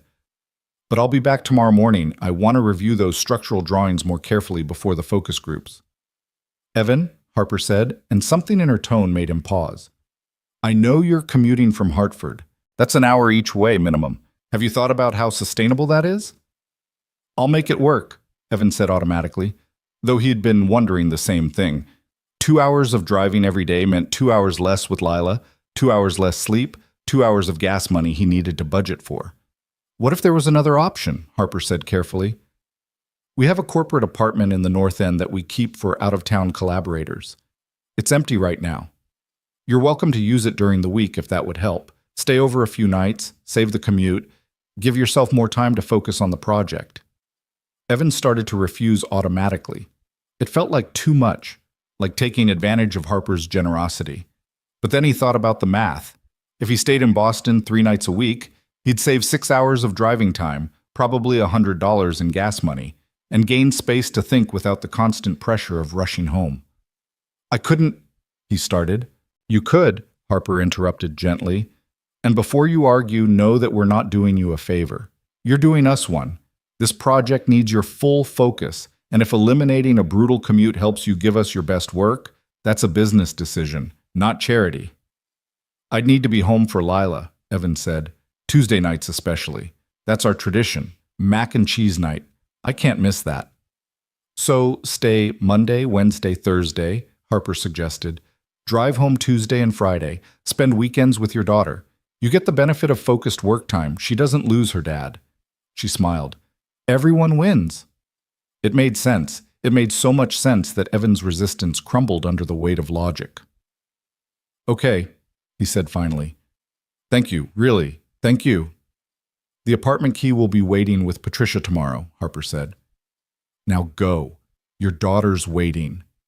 The drive back to Hartford felt different somehow, lighter. Evan called Mrs.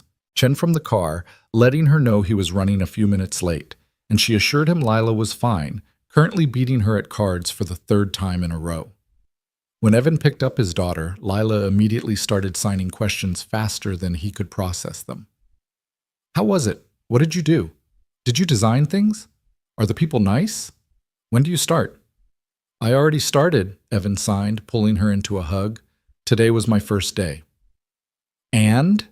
Lila signed emphatically when he released her. And it was good, really good. I'm going to help redesign a community center for deaf people in Hartford. I'm going to make it better for people like you. Lila's eyes went wide. Like me? Exactly like you. So that when you grow up, there will be more buildings that work for you, that include you, that were designed with you in mind from the start. That's the best job ever, Lila signed, and her pride in him was so evident, so pure, that Evan felt his eyes sting with unexpected tears. I think so too, he signed back. That night, after they'd had dinner and Lila was settled with her homework, Evan's phone rang with an unknown number. He answered cautiously. Evan Carter? Speaking. This is William Torres. I'm the executive director of the Hartford Community Center for the Deaf and Hard of Hearing. I heard from Harper Wells today that you're joining the design team. Evan's stomach clenched. This was the client, the person whose opinion mattered most. Yes, that's right. I hope it's the best news I've had in months, William interrupted, warmth flooding his voice. Between you and me, I've been worried about the design since I first saw it. Beautiful building, but it felt like it was designed for hearing people's idea of what deaf people need rather than what we actually need. When Harper told me your background, your experience, your daughter, he paused. This is exactly what the project needs. I'm so grateful you're on board. Evan released a breath he hadn't known he was holding. Thank you. That means a lot. I have focus groups scheduled this week to gather community input. I want to make sure we're designing for real needs, not assumptions. That's perfect, William said. And Evan, don't let anyone make you doubt yourself. You belong at that table. Your perspective is invaluable. It was the second time that day someone had told him he belonged, and this time Evan let himself believe it a little more. The rest of the week unfolded in a pattern that started to feel almost like routine. Evan drove to Boston early Monday morning, spent the day at Wells and Avery reviewing drawings and preparing for the focus groups, then drove home Monday night to be with Lila. Tuesday was their sacred mac and cheese night, inviolable.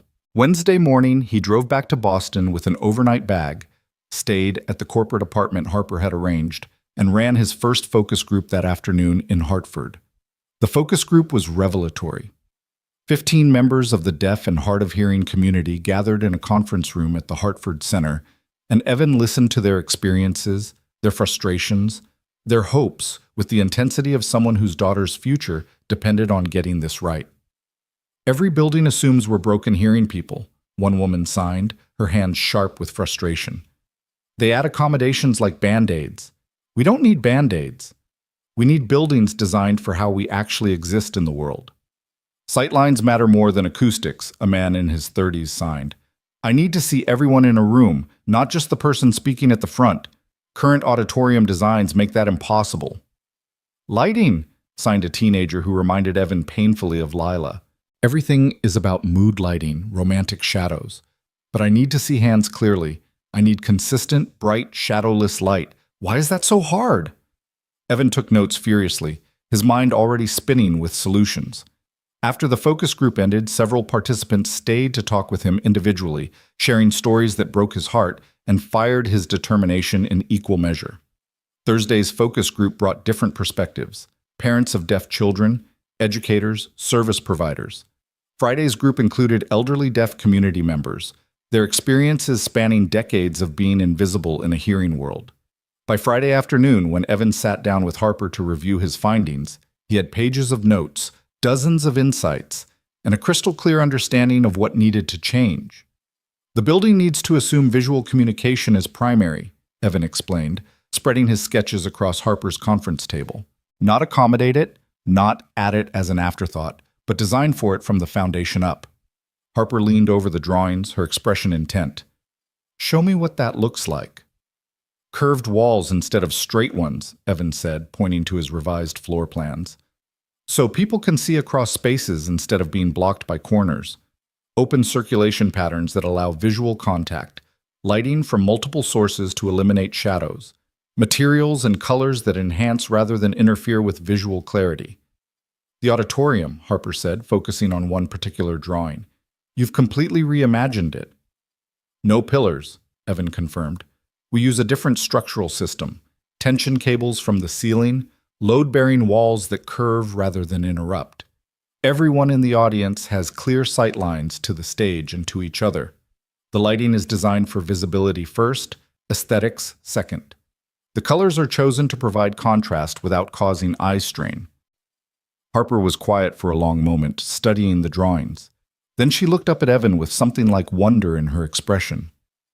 This isn't just accessible, she said softly. This is beautiful. This is architecture that celebrates difference rather than compensating for it. That's exactly what the community asked for, Evan said. They don't want to be accommodated. They want to be centered. Can we build this? Harper asked. Structurally, financially, is this actually feasible? I don't know yet, Evan admitted. I need David's input on the structural systems, Sarah's expertise on the lighting, Michael's experience on spatial planning, but I think so. I think if we approach it right, this might actually be more elegant and potentially less expensive than the current design. Harper stood, gathering the drawings. Let's find out. Team meeting, Monday morning. We present this to everyone and see if we can make it real. That night, driving home to Hartford for the weekend, Evan felt exhausted and exhilarated in equal measure. He'd spent the week immersed in a world he'd only touched the edges of before. Professional architecture at the highest level, with resources and expertise he'd only dreamed of accessing. And yet somehow he hadn't felt out of place. His perspective had been valued, his insights taken seriously, his experience recognized as legitimate expertise. Maybe Harper was right. Maybe he did belong at that table. Lila was waiting at the apartment window when he pulled into the parking lot, and she ran out to meet him before he'd even fully parked, her face bright with excitement. Dad, you're home! Tell me everything! They spent the weekend together, Evan sharing carefully edited stories about his week, while Lila told him about school, about her friends, about the building she was designing out of cardboard boxes in her room. Want to see it? She signed eagerly on Saturday afternoon. Evan followed her to her room, where an elaborate structure covered most of her floor, cardboard boxes connected with duct tape, carefully cut windows, doors that actually opened on hinges she'd somehow engineered. It's a community center, Lila signed proudly. For everyone. See?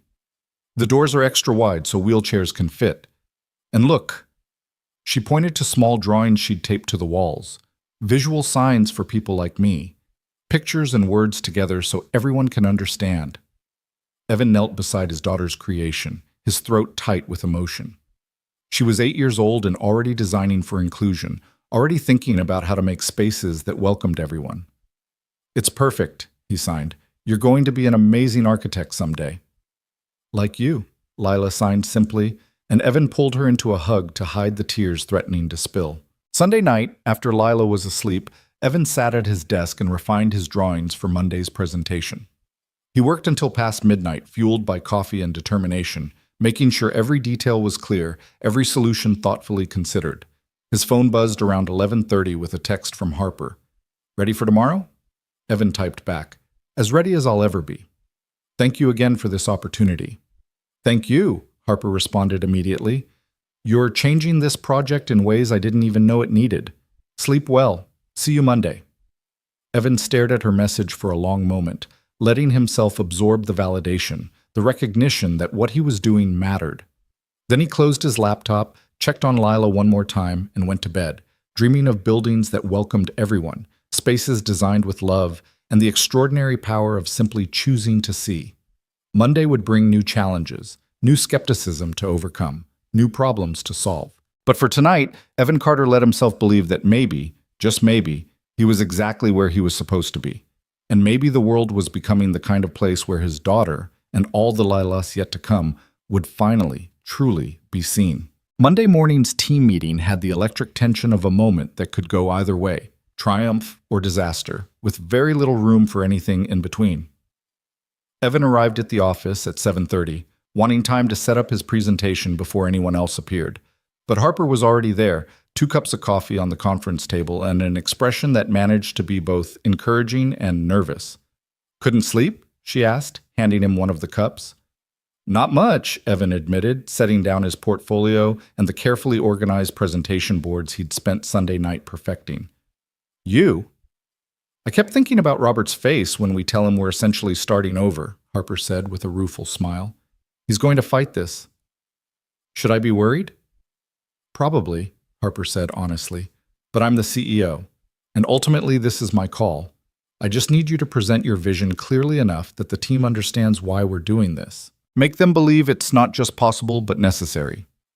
"No pressure," Evan said, trying for humor despite the anxiety coiling in his stomach. "You stopped to help my mother when you had every reason to keep walking," Harper said quietly. "You can handle this." The team started arriving at 8:45. Michael with his ever-present laptop, Sarah carrying a portfolio of lighting samples, David with his engineering calculations, Rachel from interiors looking curious and slightly apprehensive. Robert arrived last, precisely at 9 o'clock, his expression already skeptical before he'd even seen what Evan had prepared. When everyone was settled, Harper stood at the head of the table. "Thank you all for being here. I know we're gathered earlier than usual, but what Evan has to show us requires proper time and attention. Over the past week, he's conducted 3 focus groups with members of the Hartford deaf and hard of hearing community, gathering input that's going to fundamentally reshape how we approach this project." She gestured to Evan. "The floor is yours." Evan stood, his mouth dry despite the coffee, and faced a room full of architects and designers, whose combined experience probably totaled 2 centuries. He thought about Lila's cardboard community center, about Margaret signing desperately in an airport terminal, about every person who'd shared their stories in the focus groups with hope that someone might finally listen. "I'm going to start with something one of the focus group participants said," Evan began, his voice steadier than he felt. "She told me, every building assumes we're broken hearing people. They add accommodations like Band-Aids. We don't need Band-Aids. We need buildings designed for how we actually exist in the world." He paused, letting the words settle. That statement crystallized everything wrong with our current design. He pulled out the first presentation board showing the existing auditorium layout. "This is what we have now. It meets ADA requirements. It includes visual alert systems. It checks every box on the accessibility checklist, and it fundamentally fails the people it's meant to serve." Michael shifted uncomfortably. Robert's expression remained neutral, but Evan could see the calculation in his eyes. "The pillars obstruct sightlines," Evan continued, pointing to the structural columns. "For a deaf audience that needs to see interpreters, performers, and each other, these aren't just inconvenient, they're barriers that make the space unusable for its primary purpose. The lighting creates shadows that interfere with sign language visibility. The acoustic design prioritizes sound for a community where many users won't benefit from it, and the spatial arrangement assumes verbal communication patterns." He pulled out his redesigned floor plan, and he heard Sarah inhale sharply. This is what happens when we design for visual communication as primary rather than secondary, Evan said. No pillars. We use a tension cable system from the ceiling that David and I will need to develop together, but preliminary engineering suggests it's feasible. Curved walls that create clear sight lines across the entire space. Lighting from multiple angles designed for visibility first, aesthetics second. Spatial arrangements that assume people need to see each other to communicate. David leaned forward, studying the structural drawings. That cable system, you're talking about significant engineering. That's not a simple change. I know, Evan said, but it's the right change. And here's what's interesting.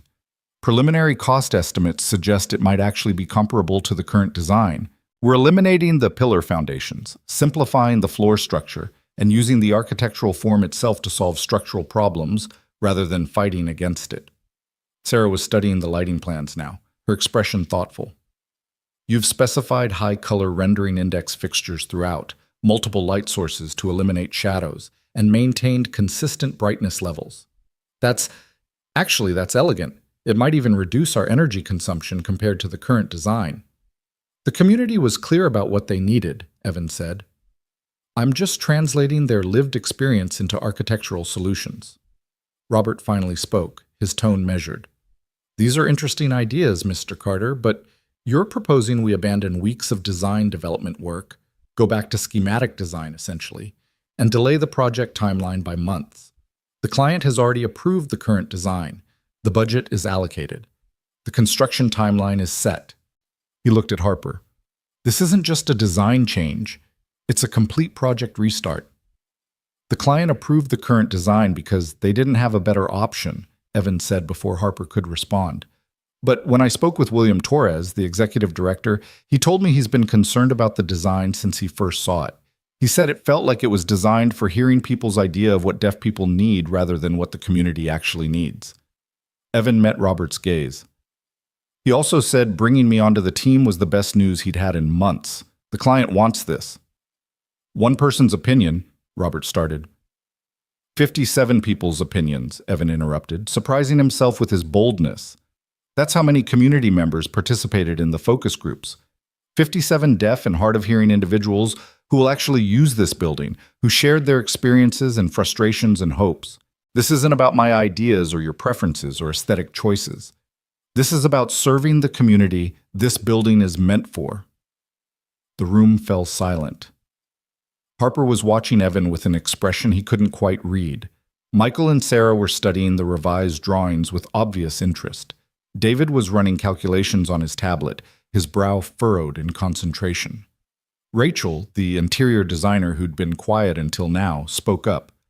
Can I see the circulation patterns in the community gathering spaces? Evan pulled out those drawings, and Rachel studied them intently. You've created visual corridors, she said slowly. Spaces where people can see each other across distances, where communication can happen naturally without forcing people into close proximity. Exactly, Evan said, grateful for her understanding. Deaf communication requires visual contact, which means spatial arrangements need to facilitate that. Our current design has a lot of small, enclosed rooms. This opens them up while maintaining acoustic separation for hard of hearing users who benefit from reduced background noise. It's actually brilliant, Rachel said, and Robert's jaw tightened slightly.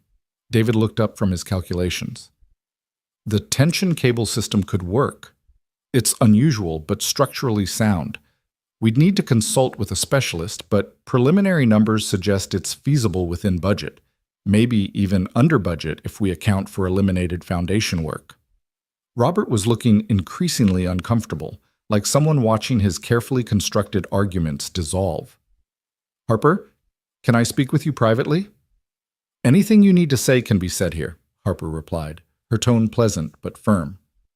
We're a team. We make decisions together. Robert's expression suggested he disagreed, but he continued anyway. You're letting personal feelings override professional judgment. This redesign is risky, expensive, and unnecessary.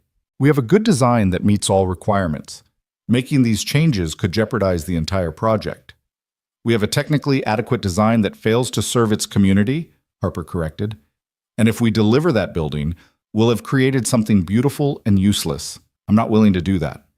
She looked around the table. I'm asking each of you, is this redesign worth pursuing? Michael? Michael nodded slowly. I think so. I've been uncomfortable with the auditorium design for weeks, but couldn't articulate why. Evan just showed us why. I'm on board. Sarah? The lighting approach is more thoughtful than what we had, Sarah said. I'd like to develop it further. David? The engineering is challenging but solvable, David said.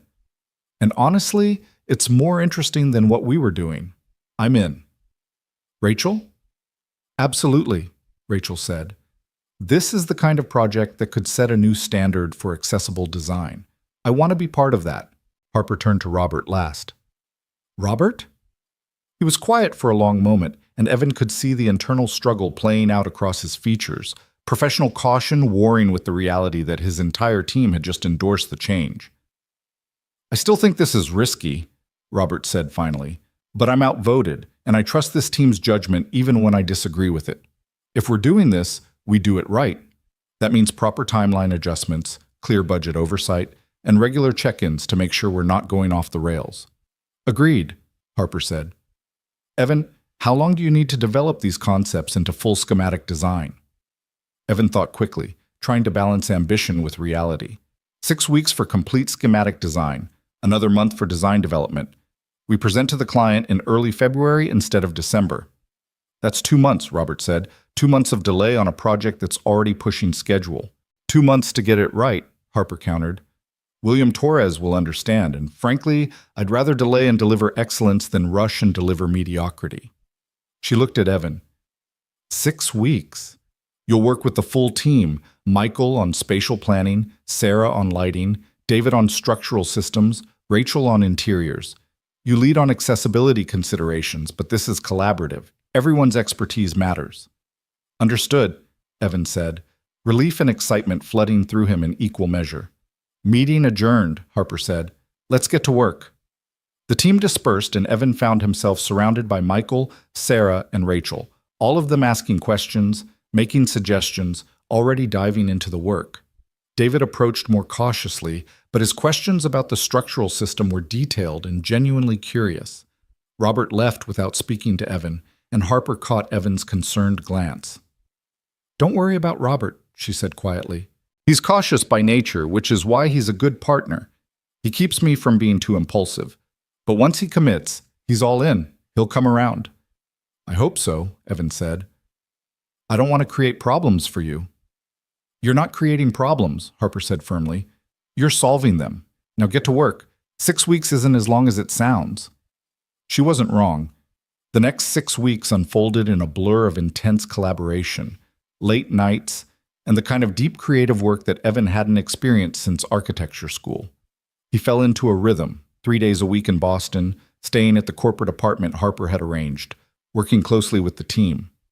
2 days working from Hartford, closer to Lila, maintaining their Tuesday night mac and cheese tradition that became even more sacred as his work intensified. The apartment in Boston's North End was modest but comfortable, and Evan learned its quirks quickly. The radiator that clanked at odd hours, the neighbor who practiced violin at 6 a.m., the small Italian bakery 2 blocks away that sold the best focaccia Evan had ever tasted. He'd eat breakfast there some mornings, sketching on napkins while surrounded by rapid Italian and the smell of fresh bread. The work itself was consuming in the best way. Michael proved to be a generous collaborator, open to Evan's ideas while contributing expertise that turned rough concepts into buildable solutions. Sarah's lighting designs evolved into something extraordinary, fixtures that provided the consistent, shadow-free illumination the deaf community needed while creating an atmosphere that felt warm and welcoming rather than clinical. David's engineering calculations transformed Evan's vision of a pillar-free auditorium into structural reality. The tension cable system, elegant and efficient. Rachel became an unexpected ally, her interior design concepts embracing the visual communication philosophy that underlay the entire project. She selected materials and colors that enhanced rather than interfered with sightlines, created furniture arrangements that assumed visual rather than verbal conversation patterns, and designed wayfinding systems that used clear symbols alongside text. Even Robert began to warm to the project. 2 weeks in, he stopped by Evan's office with a set of construction cost estimates. "The numbers are working," Robert said, setting the documents on Evan's desk. "You were right about the structural changes potentially saving money. We're actually trending slightly under budget." "That's good news," Evan said carefully, unsure if Robert was offering an olive branch or just reporting facts. "It is," Robert agreed. He hesitated, then continued. "I owe you an apology. I was skeptical of Harper bringing you onto the team. I thought it was sentiment overriding judgment, but what you're creating here," he gestured at the drawings covering Evan's walls. "This is exceptional work. You're making us better." The admission clearly cost him something, and Evan appreciated the honesty. "Thank you. That means a lot coming from you." "Don't let it go to your head," Robert said with a slight smile. "You still have 4 weeks to deliver full schematic design, and the hard part is just beginning." But even the hard part felt manageable when the work mattered this much. Evan found himself energized rather than exhausted by the long hours, excited to tackle each new challenge. The building was becoming something special, not just accessible, but beautiful, not accommodating difference, but celebrating it. His relationship with Harper evolved during those weeks too, shifting from professional collaboration to something deeper, though Evan was careful not to examine it too closely. They worked late together often, ordering takeout to the office and reviewing drawings over Thai food or pizza. Harper would sign while they talked, seamlessly shifting between ASL and speech, and Evan found himself doing the same, their communication patterns adapting to each other naturally. She told him about growing up with Margaret, about learning to navigate between deaf and hearing worlds, about the specific loneliness of being a bridge between two communities without fully belonging to either. "I'm deaf enough that the hearing world sometimes excludes me," Harper signed one night over pad thai, 3 weeks into the project. "But I'm hearing enough that the deaf community sometimes sees me as an outsider. You exist in both worlds, but never quite fit perfectly in either." "Lila's going to face that," Evan signed back, the worry he always carried surfacing. "She's being raised in both communities, learning both languages. I want her to feel whole, not fragmented." "She will," Harper signed with certainty. "Because she has you. Because you're teaching her that she doesn't have to choose, that she can be fully herself in all her complexity." Their eyes held for a moment longer than strictly professional, and Evan felt something shift in the air between them. But then Harper's phone buzzed with an email alert, the moment broke, and they returned to discussing sightline calculations for the community gathering spaces. Margaret visited the office regularly, officially to help with administrative tasks, but really to check on the project's progress. She'd review drawings with the careful attention of someone who understood intimately what would work and what wouldn't, offering insights that repeatedly proved invaluable. "This corner," she signed to Evan one afternoon, pointing to a transition space between the auditorium and the lobby. "People will gather here before and after events. They need to see both directions, back into the auditorium and forward to the exit. Right now, the sightlines are blocked." Evan studied the drawing and realized she was absolutely right. "How do we fix it?" Margaret thought for a moment, then sketched directly on the drawing, a curved wall instead of a straight one, a shift in the door placement, a small but significant change that opened up the visual field. "Like this," she signed. "Simple, but it matters." Evan incorporated her suggestion, and when Michael saw the revision, he immediately recognized its value. "Your unofficial consultant is better at this than some of our official ones," he told Evan with a grin. "She's been navigating these spaces her entire life," Evan said. "She's the real expert." As the weeks progressed, Evan found himself thinking more often about his future, about what came after this project. The consulting work was temporary. Harper had made that clear. But she'd also mentioned that if things went well, there might be opportunities for permanent positions. Evan tried not to hope too hard, tried not to let himself imagine a future where he worked at Wells and Avery full-time, where he designed meaningful projects alongside people who valued his perspective, where financial stability wasn't a constant source of anxiety. But the hope crept in anyway, especially during the moments when Harper would review his work with obvious pride, or when Margaret would squeeze his shoulder and sign her approval, or when Robert would grudgingly admit that Evan's solutions were better than the original designs. Lila was doing well despite Evan's increased travel, largely thanks to Mrs. Chen's patient support and the fact that Evan protected their Tuesday nights fiercely. No matter what was happening with the project, no matter what deadlines loomed, Tuesday evenings belonged to Lila. They'd make mac and cheese together. She'd tell him about school, and he'd show her drawings from the community center project. "When it's done, can we go see it?" Lila signed one Tuesday night in late December, studying a rendering of the completed building. "Absolutely," Evan signed back. "I want you to see what we're creating. It's going to be a place where people like you are welcomed, where the building itself speaks your language." "That's really cool, Dad," Lila signed, and the simple pride in her expression made every long hour worth it. By early January, with 1 week left before the deadline, the design was coming together beautifully. The team worked with focused intensity, everyone understanding that they were creating something exceptional. The auditorium with its revolutionary cable system and perfect sight lines, the community spaces with their visual corridors, the lighting that enhanced rather than interfered with communication, every element served the community thoughtfully. Harper scheduled the client presentation for January 12th, giving them a few days buffer to prepare after completing the schematic design. William Torres from the Hartford Center had assembled a committee of deaf and hard-of-hearing community leaders to review the design, and Evan felt the weight of their judgment like a physical thing. "What if they hate it?" he asked Harper the night before the presentation as they reviewed the final boards one last time. "They won't," Harper said with certainty. "You designed it with them, for them. You listened to what they needed and created solutions that honored their input. That's the opposite of what usually happens." "But what if we miss something? What if there's some obvious flaw that we're too close to see?" Harper set down the drawing she was holding and turned to face Evan fully. "We've done good work, really good work.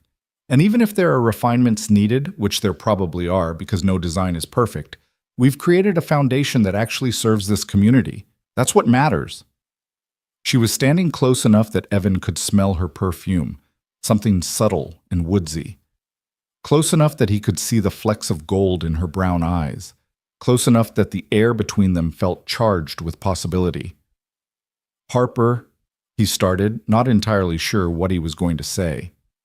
His phone buzzed in his pocket, shattering the moment. It was Mrs. Chen. "Lila has a fever. Not serious, but wanted you to know." The worry that never fully left him surged to the surface. "I should call," he said apologetically.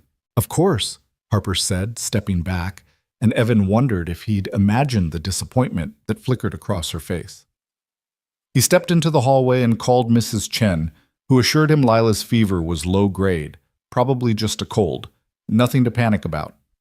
But Evan's mind was already calculating. Could he leave early tomorrow, skip the morning prep session, be home by afternoon to take care of his daughter? When he returned to Harper's office, she was carefully organizing the presentation boards, her expression professionally neutral again. "Everything okay?" she asked. "Lila's got a fever. Mrs. Chen says it's minor, but you want to be there," Harper finished. "Go. We've got the prep covered. The presentation isn't until 2 p.m. tomorrow anyway. Drive home tonight, take care of your daughter, come straight to Hartford Center tomorrow by 1:30. We'll meet you there." "Are you sure?" "Evan, your daughter needs you. That's always the priority. We're fine here." He gathered his things quickly, grateful for her understanding, but frustrated by the constant pull between his professional dreams and his parental responsibilities. It was nearly 9 p.m. by the time he reached Hartford, stopping first at a pharmacy for children's fever medication before heading home. Lila was curled on Mrs. Chen's couch, looking small and miserable, her face flushed with fever. When she saw Evan, she immediately started signing, "I'm sorry. I know you have important work." "Hey, stop that," Evan signed, pulling her into a careful hug. "You're the most important work. Always." He got her home, administered medication, and stayed beside her bed until she fell into restless sleep. Then he sat at his desk and pulled out the presentation materials one more time, reviewing them by lamplight while listening to his daughter's breathing through the open door. This was his life, toggling constantly between architect and father, professional and parent, individual dreams and family responsibilities. And tomorrow, somehow, he needed to deliver the presentation of his career while making sure his sick daughter was cared for. Around midnight, his phone lit up with a text from Harper. How's Lila? Fever's down, she's sleeping. I'll be there tomorrow. I know you will. And Evan, we're going to be great tomorrow. Trust the work we've done. He wanted to text back something about how much her faith meant to him, about how these past 6 weeks had changed everything, about the feelings that had been growing steadily despite his attempts to ignore them. But it was late. His daughter was sick, and tomorrow was too important to complicate with emotions he wasn't sure Harper shared. So he just typed, "Thank you. See you tomorrow," and tried not to think too hard about the fact that somewhere during the past 6 weeks of late nights and collaborative dinners and shared understanding, he'd started falling for Harper Wells. The next morning arrived with weak winter sunlight and Lila's fever down to normal. Evan made her breakfast, got her settled with movies and books, and called Mrs. Chen to see if she could check on Lila throughout the day. "Of course," Mrs. Chen said. "You go do your presentation. Lila and I will be fine. She can come over here if she wants company." Evan kissed Lila's forehead, signed his love, and drove to Hartford Center with his heart hammering against his ribs. The presentation materials were loaded in his car. His clothes were carefully chosen to look professional without trying too hard, and his mind was running through the presentation sequence for the 100th time. He arrived at 1:15 to find the Wells and Avery team already setting up in the Hartford Center's largest conference room. Harper looked up when he entered, and her face brightened with relief and something else that made Evan's pulse quicken. "You made it. How's Lila?" "Better. Fever's gone. Mrs. Chen's checking on her." "Good." Harper squeezed his arm briefly, a gesture of support that felt charged with unspoken meaning. "Ready to show them what we've created?" Evan looked at the presentation boards arrayed around the room. 6 weeks of intensive work, community input translated into architectural solutions, a building design not just for accessibility but for belonging. He thought about Margaret signing in an airport terminal, about Lila's cardboard community center, about 57 people who'd shared their stories in focus groups hoping someone would listen. "Yeah," he said. "I'm ready."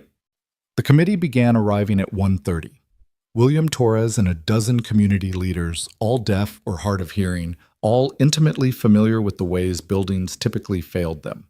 They settled around the conference table with expressions that ranged from curious to skeptical, and Evan felt the weight of their collective experience.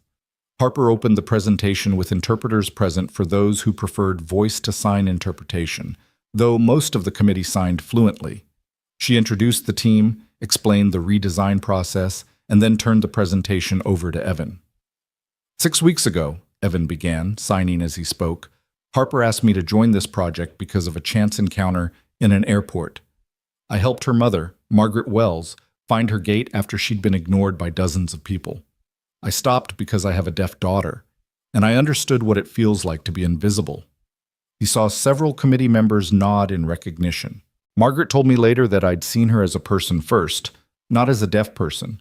And that's what we've tried to do with this building, design it for real people with real needs, not for theoretical users who exist only in accessibility guidelines. Evan walked them through the design systematically, explaining each choice and the community input that had shaped it. The auditorium with no pillars, creating perfect sight lines. The lighting designed for visual communication. The spatial arrangements that assume signing rather than speech. The wayfinding systems that use symbols and text together. Every detail considered, every choice intentional. The committee members asked questions, made suggestions, pushed back on certain elements. But Evan could see their engagement growing, their initial skepticism transforming into genuine interest, and then something that looked like excitement. When he finished the presentation, there was a long moment of silence. Then William Torres began to sign, and his hands moved with emotion. "In 30 years of working in this community," William signed, "I've never seen a design that understands us this well. This isn't a building with accommodations added. This is a building designed from the ground up for visual communication, for deaf culture, for our way of being in the world." He looked directly at Evan. "This is what we've been waiting for." Around the table, other committee members were nodding, signing their agreement.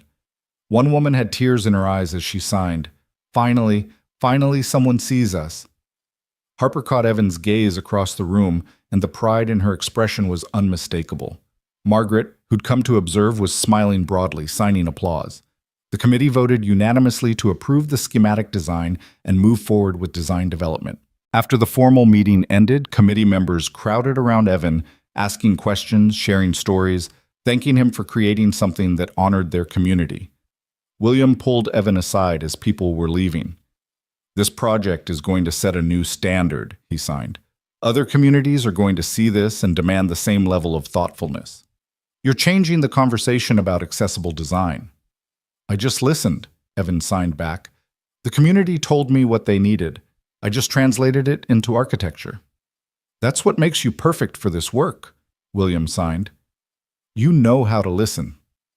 The drive back to Boston that evening felt different somehow, lighter, celebratory.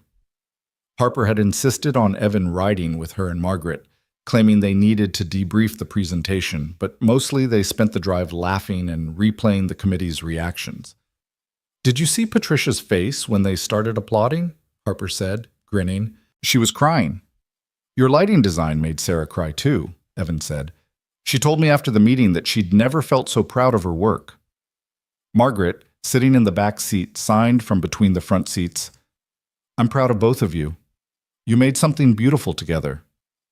The way she signed "together" felt pointed, and Evan saw Harper's cheeks color slightly. Back at the office, the team gathered for an impromptu celebration, champagne that someone pulled from somewhere, takeout from everyone's favorite restaurants, and the giddy relief of people who'd worked intensely toward a goal and achieved it. Robert raised his glass in a toast.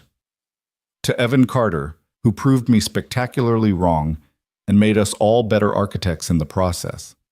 "To the team," Evan countered. "I had ideas, but you all made them real." "To partnership," Harper said, and her eyes were on Evan when she said it.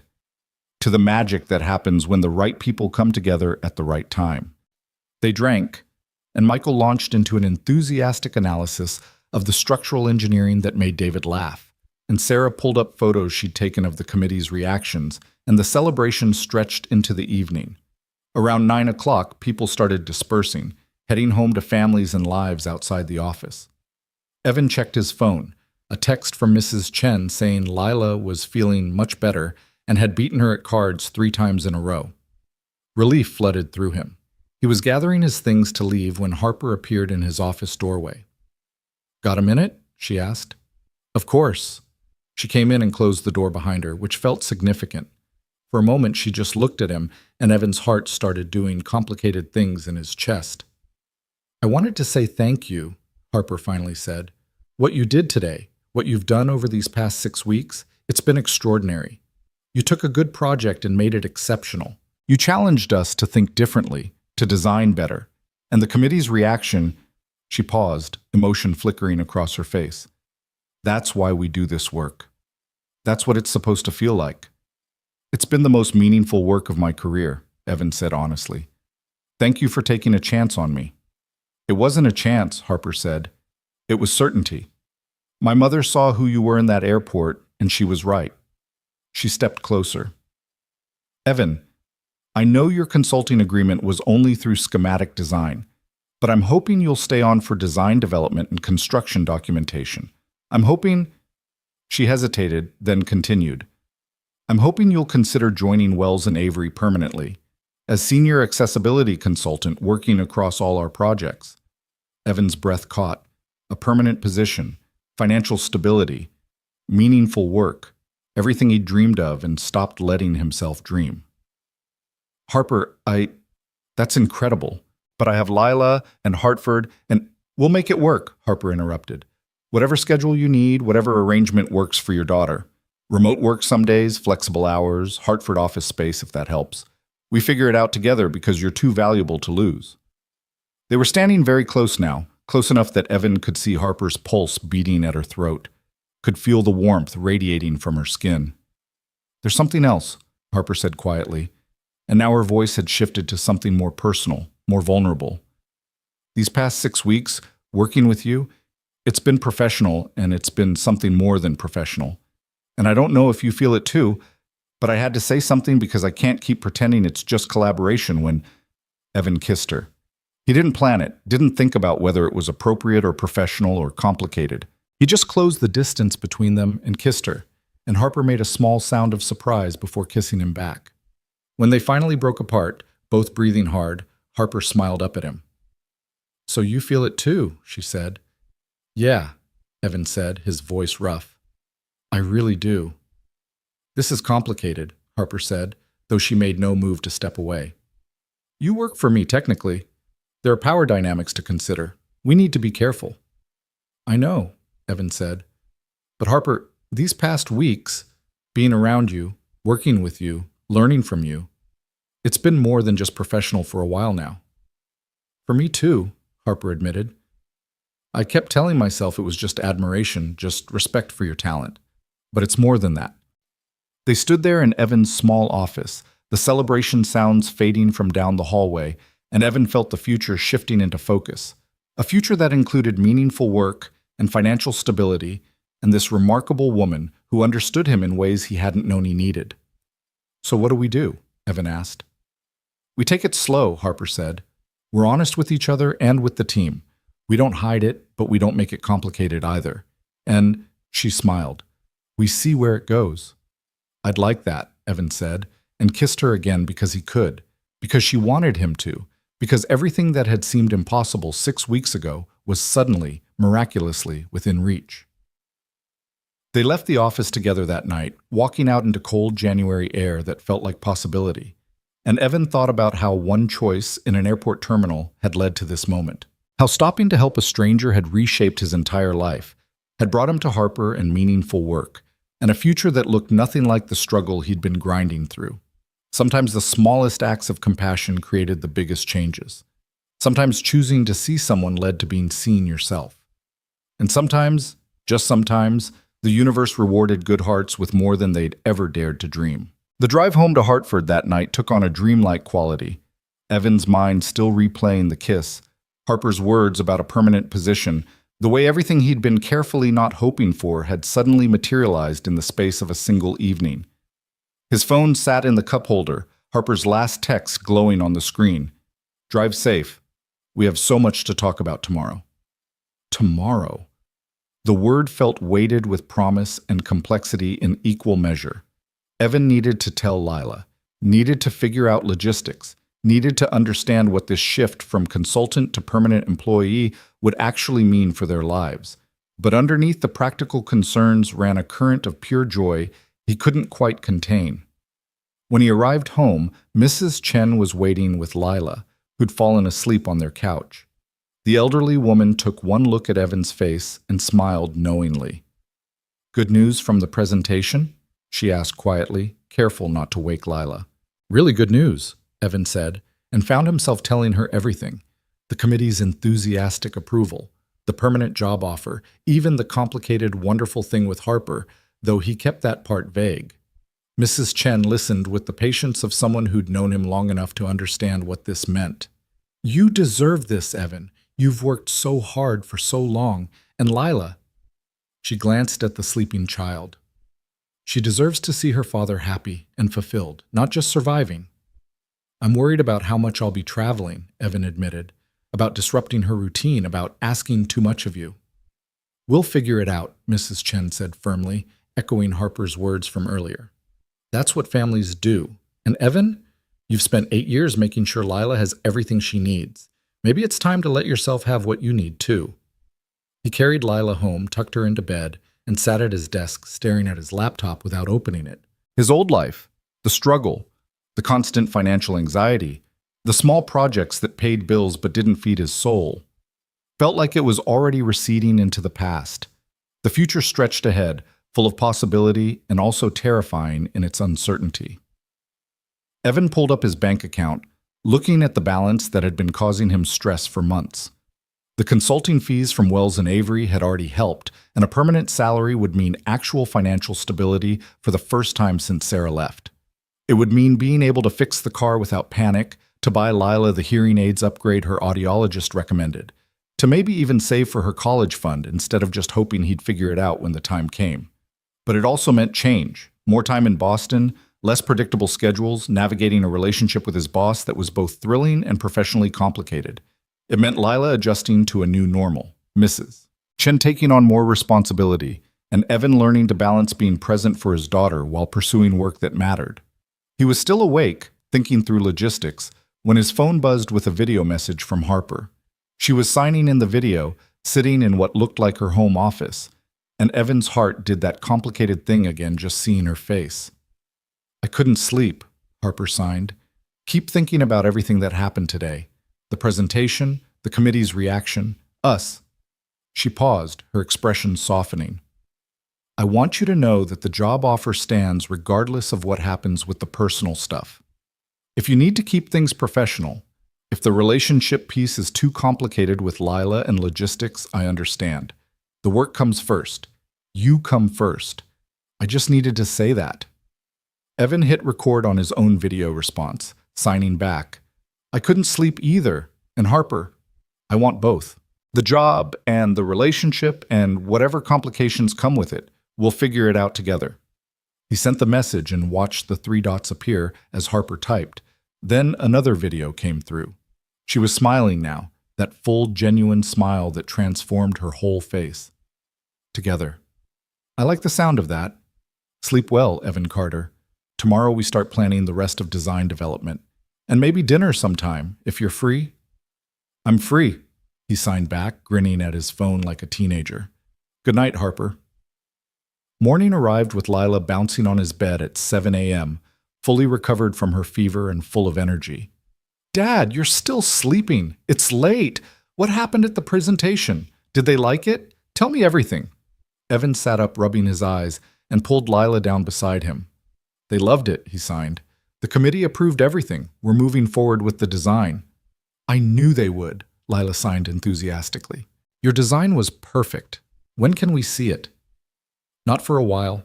We have to finish all the drawings and then actually build it. But there's something else I need to talk to you about." Evan took a breath, suddenly nervous. "Harper offered me a permanent job at Wells & Avery. Not just consulting, but actually working there full-time." Lila's hands stilled, processing. "In Boston?" "Some of the time, yes. But I'd still work from home, too, and we'd figure out a schedule that works for us. Mrs. Chen said she'd help more, and Lila..." He made sure she was looking at him. "This would never change how important you are. You're still the most important thing in my life. Always." "But it's what you want?" Lila signed. "The job?" "Yes," Evan signed honestly. "It's work that matters, with people who value what I do. It's designing buildings that help communities like yours. It's the opportunity I never thought I'd have." Lila was quiet for a moment, and Evan could see her thinking hard, her face serious in that way 8-year-olds had when wrestling with big concepts. "Then you should do it," she finally signed. "You're always telling me that I can do anything, that being deaf doesn't limit me. So you can do anything too. And Dad..." She looked up at him with those serious brown eyes. "You're always happy when you come home from Boston now. You weren't happy before, not really. I want you to be happy." Evan pulled her into a hug, his throat tight. How had he gotten so lucky with this kid? "When did you get so wise?" "I've always been wise," Lila signed matter-of-factly when he released her. "You just noticed?" They made pancakes for breakfast, one of Lila's favorite foods after mac and cheese, and Evan found himself telling her more about the project, about the focus groups, about designing a building where people who signed would feel welcomed and seen. "Like my cardboard building," Lila signed excitedly. "Except real and big, and people can actually use it." "Exactly like that," Evan agreed. "You're going to be an amazing architect someday, sweetheart. You already understand what matters, that buildings should work for everyone." "Will you teach me," Lila signed, "about architecture and design and making buildings that include people?" "Every day," Evan promised. "We'll learn together." The rest of the week unfolded in a flurry of activity. Evan officially accepted the permanent position at Wells & Avery, negotiating a schedule that kept him home Tuesdays and Fridays, working from Hartford Mondays while coming into Boston Wednesdays and Thursdays. It wasn't perfect, but it was workable, and Harper had been true to her word about flexibility. "Family comes first," she'd said when they finalized the arrangement. "The work will still be here. Lila needs her dad present, not just physically there, but actually engaged. We make this work for both of you, or we don't do it at all." The design development phase of the Hartford Community Center project stretched through winter and into early spring. Evan worked closely with the entire team, refining every detail, solving problems as they emerged, maintaining constant communication with the community members who'd participated in the focus groups. William Torres arranged monthly check-ins where committee members could review progress and provide feedback, ensuring the design stayed true to the community's needs, even as it evolved. Robert continued to surprise Evan with his transformation from skeptic to advocate. At a design review meeting in March, when a cost-cutting measure threatened to compromise the lighting design, Robert was the one who argued most forcefully for maintaining Sarah's specifications. "We don't cut corners on the elements that matter," Robert said firmly. "The lighting is fundamental to how this building serves its community. We find savings elsewhere." They found savings elsewhere. David's structural engineering brilliance led to efficiencies that freed up budget. Rachel's interior material selections provided the visual clarity the space needed while actually coming in under original estimates. Michael's spatial planning created more usable square footage than the initial design, adding value without adding cost. The project worked because everyone was committed to making it work, to creating something that honored the community it would serve. Evan had never experienced collaboration like this, where ego took a backseat to purpose, where everyone's expertise was valued and integrated seamlessly. His relationship with Harper developed slowly, carefully, with the kind of thoughtful intention that came from two people who'd both learned the hard way that rushing led to mistakes. They went on actual dates, dinner at a small Italian restaurant in the North End where Harper taught Evan how to properly twirl spaghetti, a museum visit where they argued good-naturedly about architectural styles, a concert where an interpreter signed the lyrics and Harper held Evan's hand in the darkness. They kept it professional at work, or tried to. But there were small tells that the team picked up on: the way Harper's face brightened when Evan entered a room, the way Evan's presentation skills improved dramatically when Harper was watching, the inside jokes and shared glances that suggested intimacy beyond collaboration. Margaret knew, of course. She'd known before either of them did, she claimed with a self-satisfied smile. "I saw it that first day," she signed to Evan during one of her office visits, "the way you two looked at each other. I told Harper she was going to fall for you." "What did she say?" Evan asked, curious. "She said I was being ridiculous and romantic," Margaret signed, her eyes twinkling. "But she was smiling when she said it. She wanted to fall for you, even if she didn't know it yet." Lila met Harper for the first time in April when Harper came to Hartford for a site visit, and Evan invited her to dinner at their apartment. He'd been nervous about the meeting, worried about how his daughter would react to this new presence in his life. But Lila handled it with the straightforward curiosity of children. "You're my dad's boss," Lila signed when Harper arrived, studying her carefully. "I am," Harper signed back, kneeling to be at Lila's eye level. "But more importantly, I'm your dad's friend, and I hope maybe we can be friends too." "Can you sign?" Lila signed, testing her. "Fluently," Harper signed. "My mom is deaf. She taught me to sign before I learned to speak." Lila's eyes widened. "Really? Is she nice?" "She's the best person I know," Harper signed. "She'd love to meet you sometime, if that's okay." "Okay," Lila agreed. Then with the directness of 8-year-olds, "Are you dating my dad?" Harper glanced at Evan, a question in her eyes, and he nodded slightly. They'd discussed this, agreed to be honest with Lila rather than pretending their relationship was purely professional. "Yes," Harper signed to Lila. "Is that okay with you?" Lila considered this seriously. "He's been really happy lately, happier than before. So I think it's good." She paused, then added, "But if you make him sad, I'll be very upset with you." Harper's smile was soft and genuine. "That's fair. I promise I'll try my best not to make him sad. And Lila, your dad talks about you all the time. You're clearly the most important person in his world. I'm not trying to change that." "Good," Lila signed, apparently satisfied. "Do you like mac and cheese? We're having mac and cheese for dinner." "I love mac and cheese," Harper signed, and just like that, they were friends. Dinner was easier than Evan had dared hope.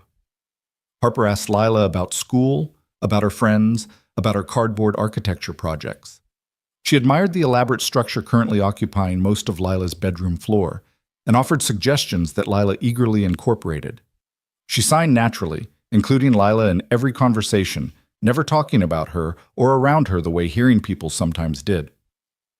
After dinner, while Evan was cleaning dishes, he watched through the kitchen doorway as Harper and Lila sat on the floor together, collaborating on reinforcing a cardboard wall that kept collapsing.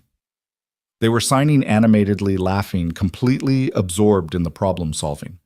Harper said something that made Lila giggle, and Evan felt something tight in his chest release. This could work. This complicated, beautiful thing they were building. It could actually work. When Harper left that night, she kissed Evan goodnight on the doorstep, then signed where Lila could see from the window. "Your daughter is wonderful. Thank you for sharing her with me."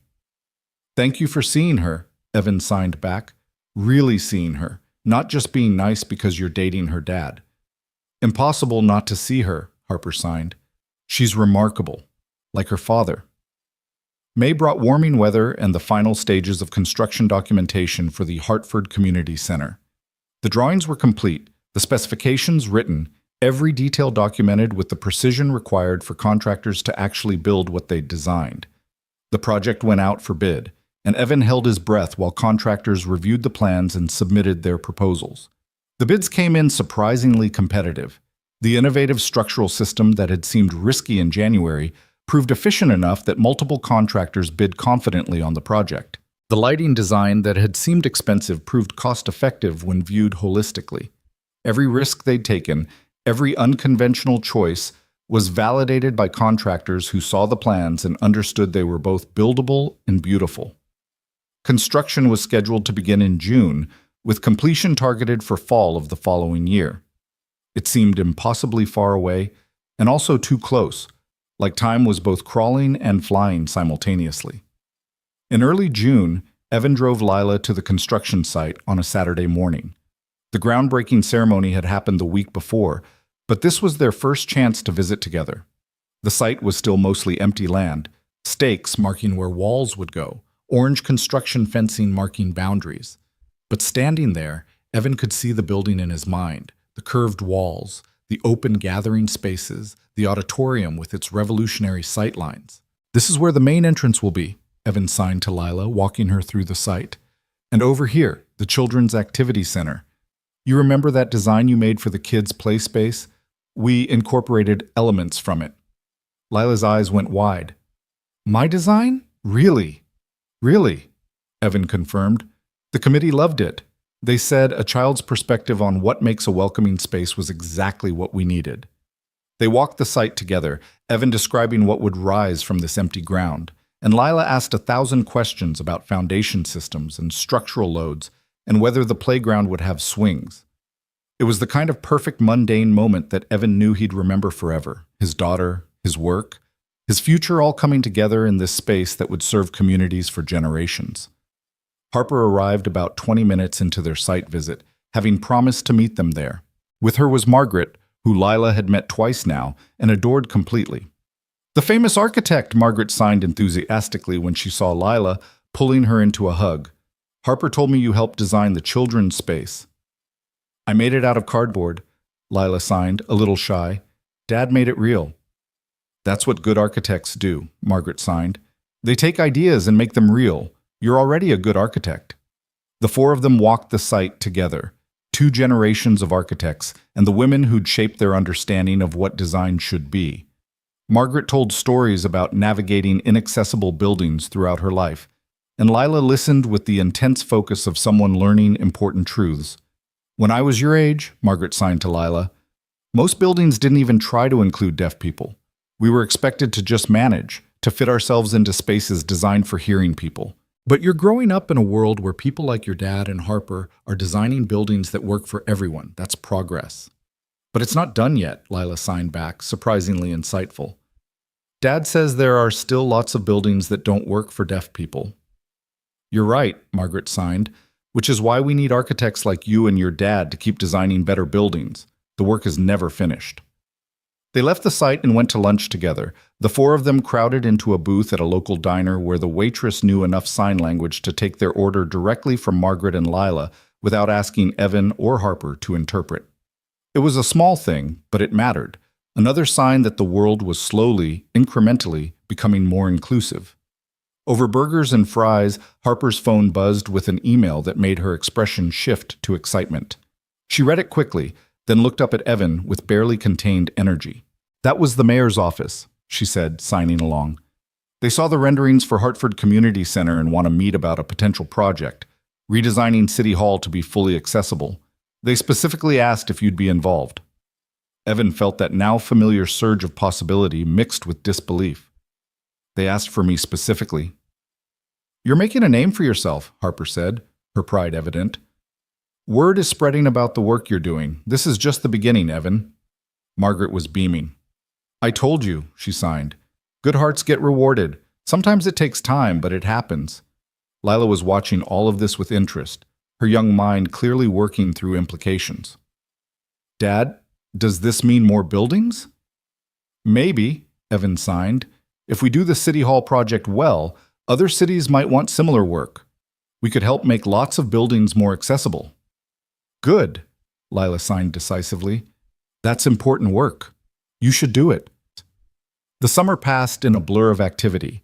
Construction on the Hartford Community Center progressed steadily, and Evan made regular site visits to ensure the contractors understood the nuances of the design. The City Hall project moved forward, expanding Evan's role at Wells and Avery from consultant to full team member with multiple projects under his oversight. His relationship with Harper deepened with the easy comfort of people who fit together naturally. She'd stay over sometimes at his Hartford apartment, and they'd make breakfast together while Lila did homework at the kitchen table, the three of them developing routines that felt remarkably like family. Other times, Evan would stay at Harper's Boston condo, the two of them working late into the night on different projects, occasionally looking up to share ideas or simply exist in companionable silence. They made it official at the firm in August, announcing their relationship to avoid any perception of secrecy. The reaction was overwhelmingly positive. The team had suspected for months anyway, and most people seemed to think it made sense that two people who collaborated so well professionally would find connection personally too. Robert pulled Evan aside after the announcement with a wry smile. "I should have seen this coming, the way you two worked together." He shook his head. "Just don't let it compromise the work. That's all I ask." "It won't," Evan promised. "The work is too important." "I know," Robert said. "That's why I'm not worried." Fall arrived with crisp air and the Hartford Community Center's structure beginning to rise from the ground. The foundation was complete, the framing underway, and Evan could finally see in physical form what had existed only in drawings for so long. He brought Lila to the site regularly, letting her watch the building take shape, explaining how the pieces fit together. Lila had started 4th grade, still at the same school, still friends with Maya, but with new confidence that Evan attributed partly to watching her father pursue meaningful work and partly to her own growing maturity. She was talking more about becoming an architect, asking detailed questions about Evan's projects, sketching her own designs with increasing sophistication. "She's going to be better than both of us," Harper said one evening, watching Lila work on a school assignment about accessible playgrounds. "She has the technical understanding and the lived experience. That's a powerful combination." "She has good role models," Evan said, squeezing Harper's hand. November brought the first anniversary of that Tuesday afternoon in the airport. 1 year since Evan had stopped to help Margaret, since everything had changed. Harper suggested they mark the occasion with dinner, the four of them together at a nice restaurant in Hartford. They gathered at the same restaurant where Evan and Harper had argued about spaghetti twirling 6 months earlier, and the conversation flowed easily, comfortably. Margaret told stories about Harper's childhood, making her daughter groan with mock embarrassment. Lila told elaborate tales about her classmates' various dramas, signing with theatrical flair that made everyone laugh. Harper and Evan traded glances across the table, that familiar warmth of shared understanding passing between them. After dinner, walking back to their cars in the cool November evening, Margaret pulled Evan aside while Harper and Lila walked ahead, deep in conversation about some architectural principle. "I wanted to thank you," Margaret signed, "not just for helping me that day at the airport, though that matters, but for everything that came after, for designing buildings that see my community, for making my daughter happy, for being exactly the person I thought you were when you stopped." I should be thanking you," Evan signed back. You changed my entire life. If you hadn't reached out to Harper—" "The universe puts people where they need to be," Margaret interrupted. "I just helped facilitate what was meant to happen. You did the hard work, the designing, the learning, the growing. You earned everything you have now." "I don't know about that," Evan signed, feeling suddenly emotional. "I just tried to do the right thing." "Exactly," Margaret signed, her hands emphatic. "That's what makes you special, Evan. You keep choosing to do the right thing, even when it's harder, even when it costs you something. That's character. That's why good things happened." The Hartford Community Center opened on a brilliant October Saturday, almost 2 years after that chance encounter in Logan Airport. The building rose from its site like a statement of intent, clean lines and generous windows, the curved walls creating flowing spaces visible even from outside.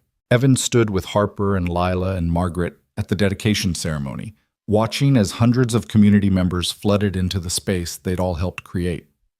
William Torres gave a speech about the years of advocacy that had led to this moment, about the community leaders who'd fought for funding, about the architects who'd listened and learned and designed something truly extraordinary. When he introduced Evan, asking him to say a few words, Evan felt the full weight of what they'd accomplished.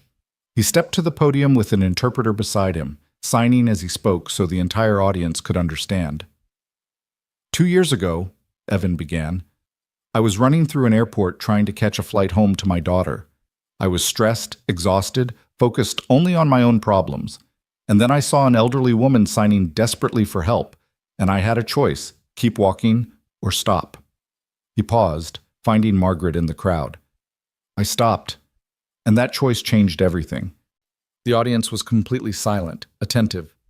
Margaret Wells told me later that I'd seen her, really seen her, not as a deaf person, but as a person who happened to be deaf and needed help. That's what we tried to do with this building. We didn't design for theoretical deaf users. We designed for real people with real needs, real dreams, real ways of moving through the world. We centered visual communication instead of treating it as an accommodation.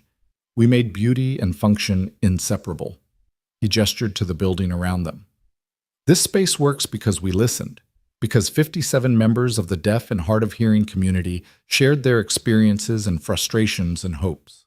Because a brilliant team of architects and engineers and designers used their expertise to translate those insights into reality. Because everyone involved believed that inclusion wasn't a feature to add, but a foundation to build from. Evan looked at Lila, sitting in the front row between Harper and Margaret, signing enthusiastically, even though she was too young to really understand everything. My daughter is 8 years old and profoundly deaf, Evan continued.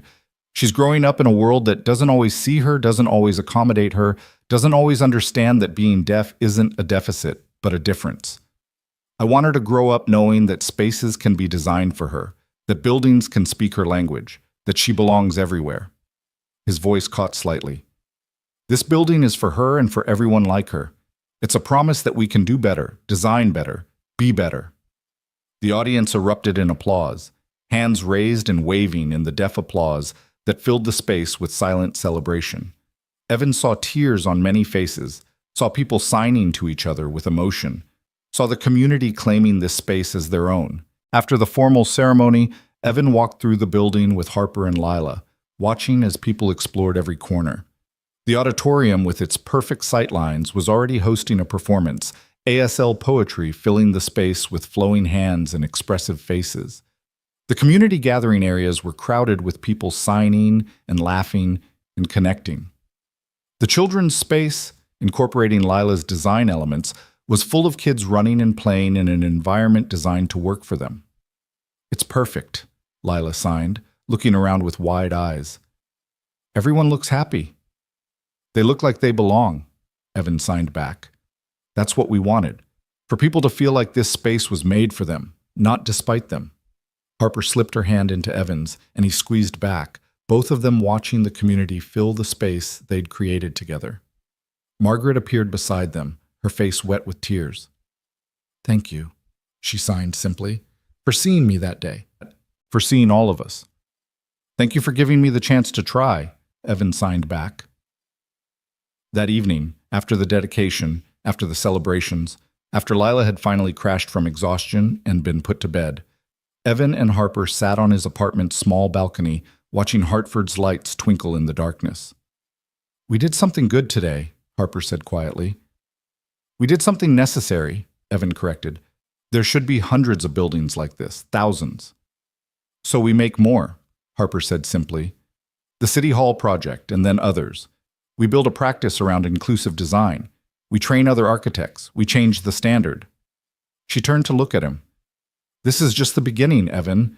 What we started today, it's going to ripple outward." "I hope so," Evan said. "I hope Lila grows up in a world where buildings like Hartford Community Center are normal, not exceptional." "She will," Harper said with certainty, "because you're helping build that world. We're helping build it together." They sat in comfortable silence for a while, and then Harper said, "I have something to ask you." Evan's heart rate picked up at her tone, serious but excited, nervous but certain. "Move in with me," Harper said. "Not right away, not until Lila's ready, not until we've figured out all the logistics. But eventually. Build a life with me, Evan. Not just a professional partnership, but a real partnership. You and Lila and me, figuring it out together." Evan felt emotion rise in his throat. "Harper, I know it's complicated," Harper continued. "I know you have to think about Lila, about Mrs. Chen, about schools and routines and everything that matters. But I love you, Evan Carter. I love your daughter. I love the family you've built, and the person you are, and the work we do together. And I want to build something permanent with you." "I love you too," Evan said, the words feeling both monumental and simple. "And yes, not right away, but yes. Let's build something together." They kissed under Hartford's sky. Two architects who'd found each other through an act of compassion, who'd built something beautiful together professionally and personally, who were choosing to keep building. The months that followed brought changes both logistical and emotional. Evan, Harper, and Lila started spending more time together as a unit, weekends exploring Boston, evenings in Hartford, holidays beginning to blend their traditions. They introduced Lila to the idea gradually, letting her adjust to Harper's increased presence, making sure she felt secure and central and never an afterthought. By spring, Lila was asking when Harper was moving in, not if, and they started looking at houses together, something with space for all of them, close enough to Lila's school in Hartford but commutable to Boston. Something that could become home for this pieced-together family they were creating, Mrs. Chen was delighted by the developments, telling Evan she'd known from the start that he needed a partner, someone who understood both his work and his heart. "You were so lonely," Mrs. Chen said one afternoon, helping Evan pack up his apartment in preparation for the move. "Even before Sarah left, you were lonely. But now you light up when Harper walks into a room. That's how it should be." The Hartford Community Center became a model for other projects, exactly as Harper had predicted.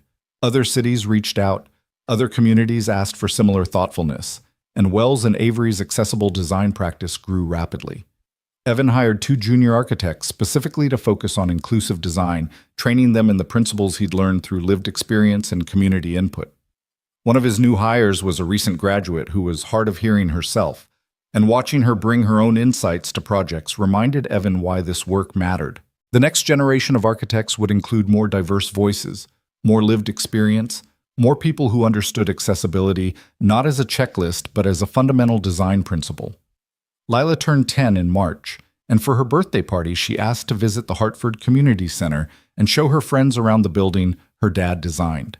Evan watched as she led a group of 10-year-olds through the space, explaining sightlines and lighting design with the confidence of someone who'd grown up understanding that buildings could include or exclude, could welcome or alienate. "My dad made this building for people like me," Lila told her friends proudly. "For deaf people and hard of hearing people, so we have a place that works the way we work." Maya, Lila's best friend, signed something that made Lila giggle, and they ran off together to explore the Children's Activity Center. Harper slipped her hand into Evan's. "She's going to change the world," Harper said quietly. "She already is," Evan replied.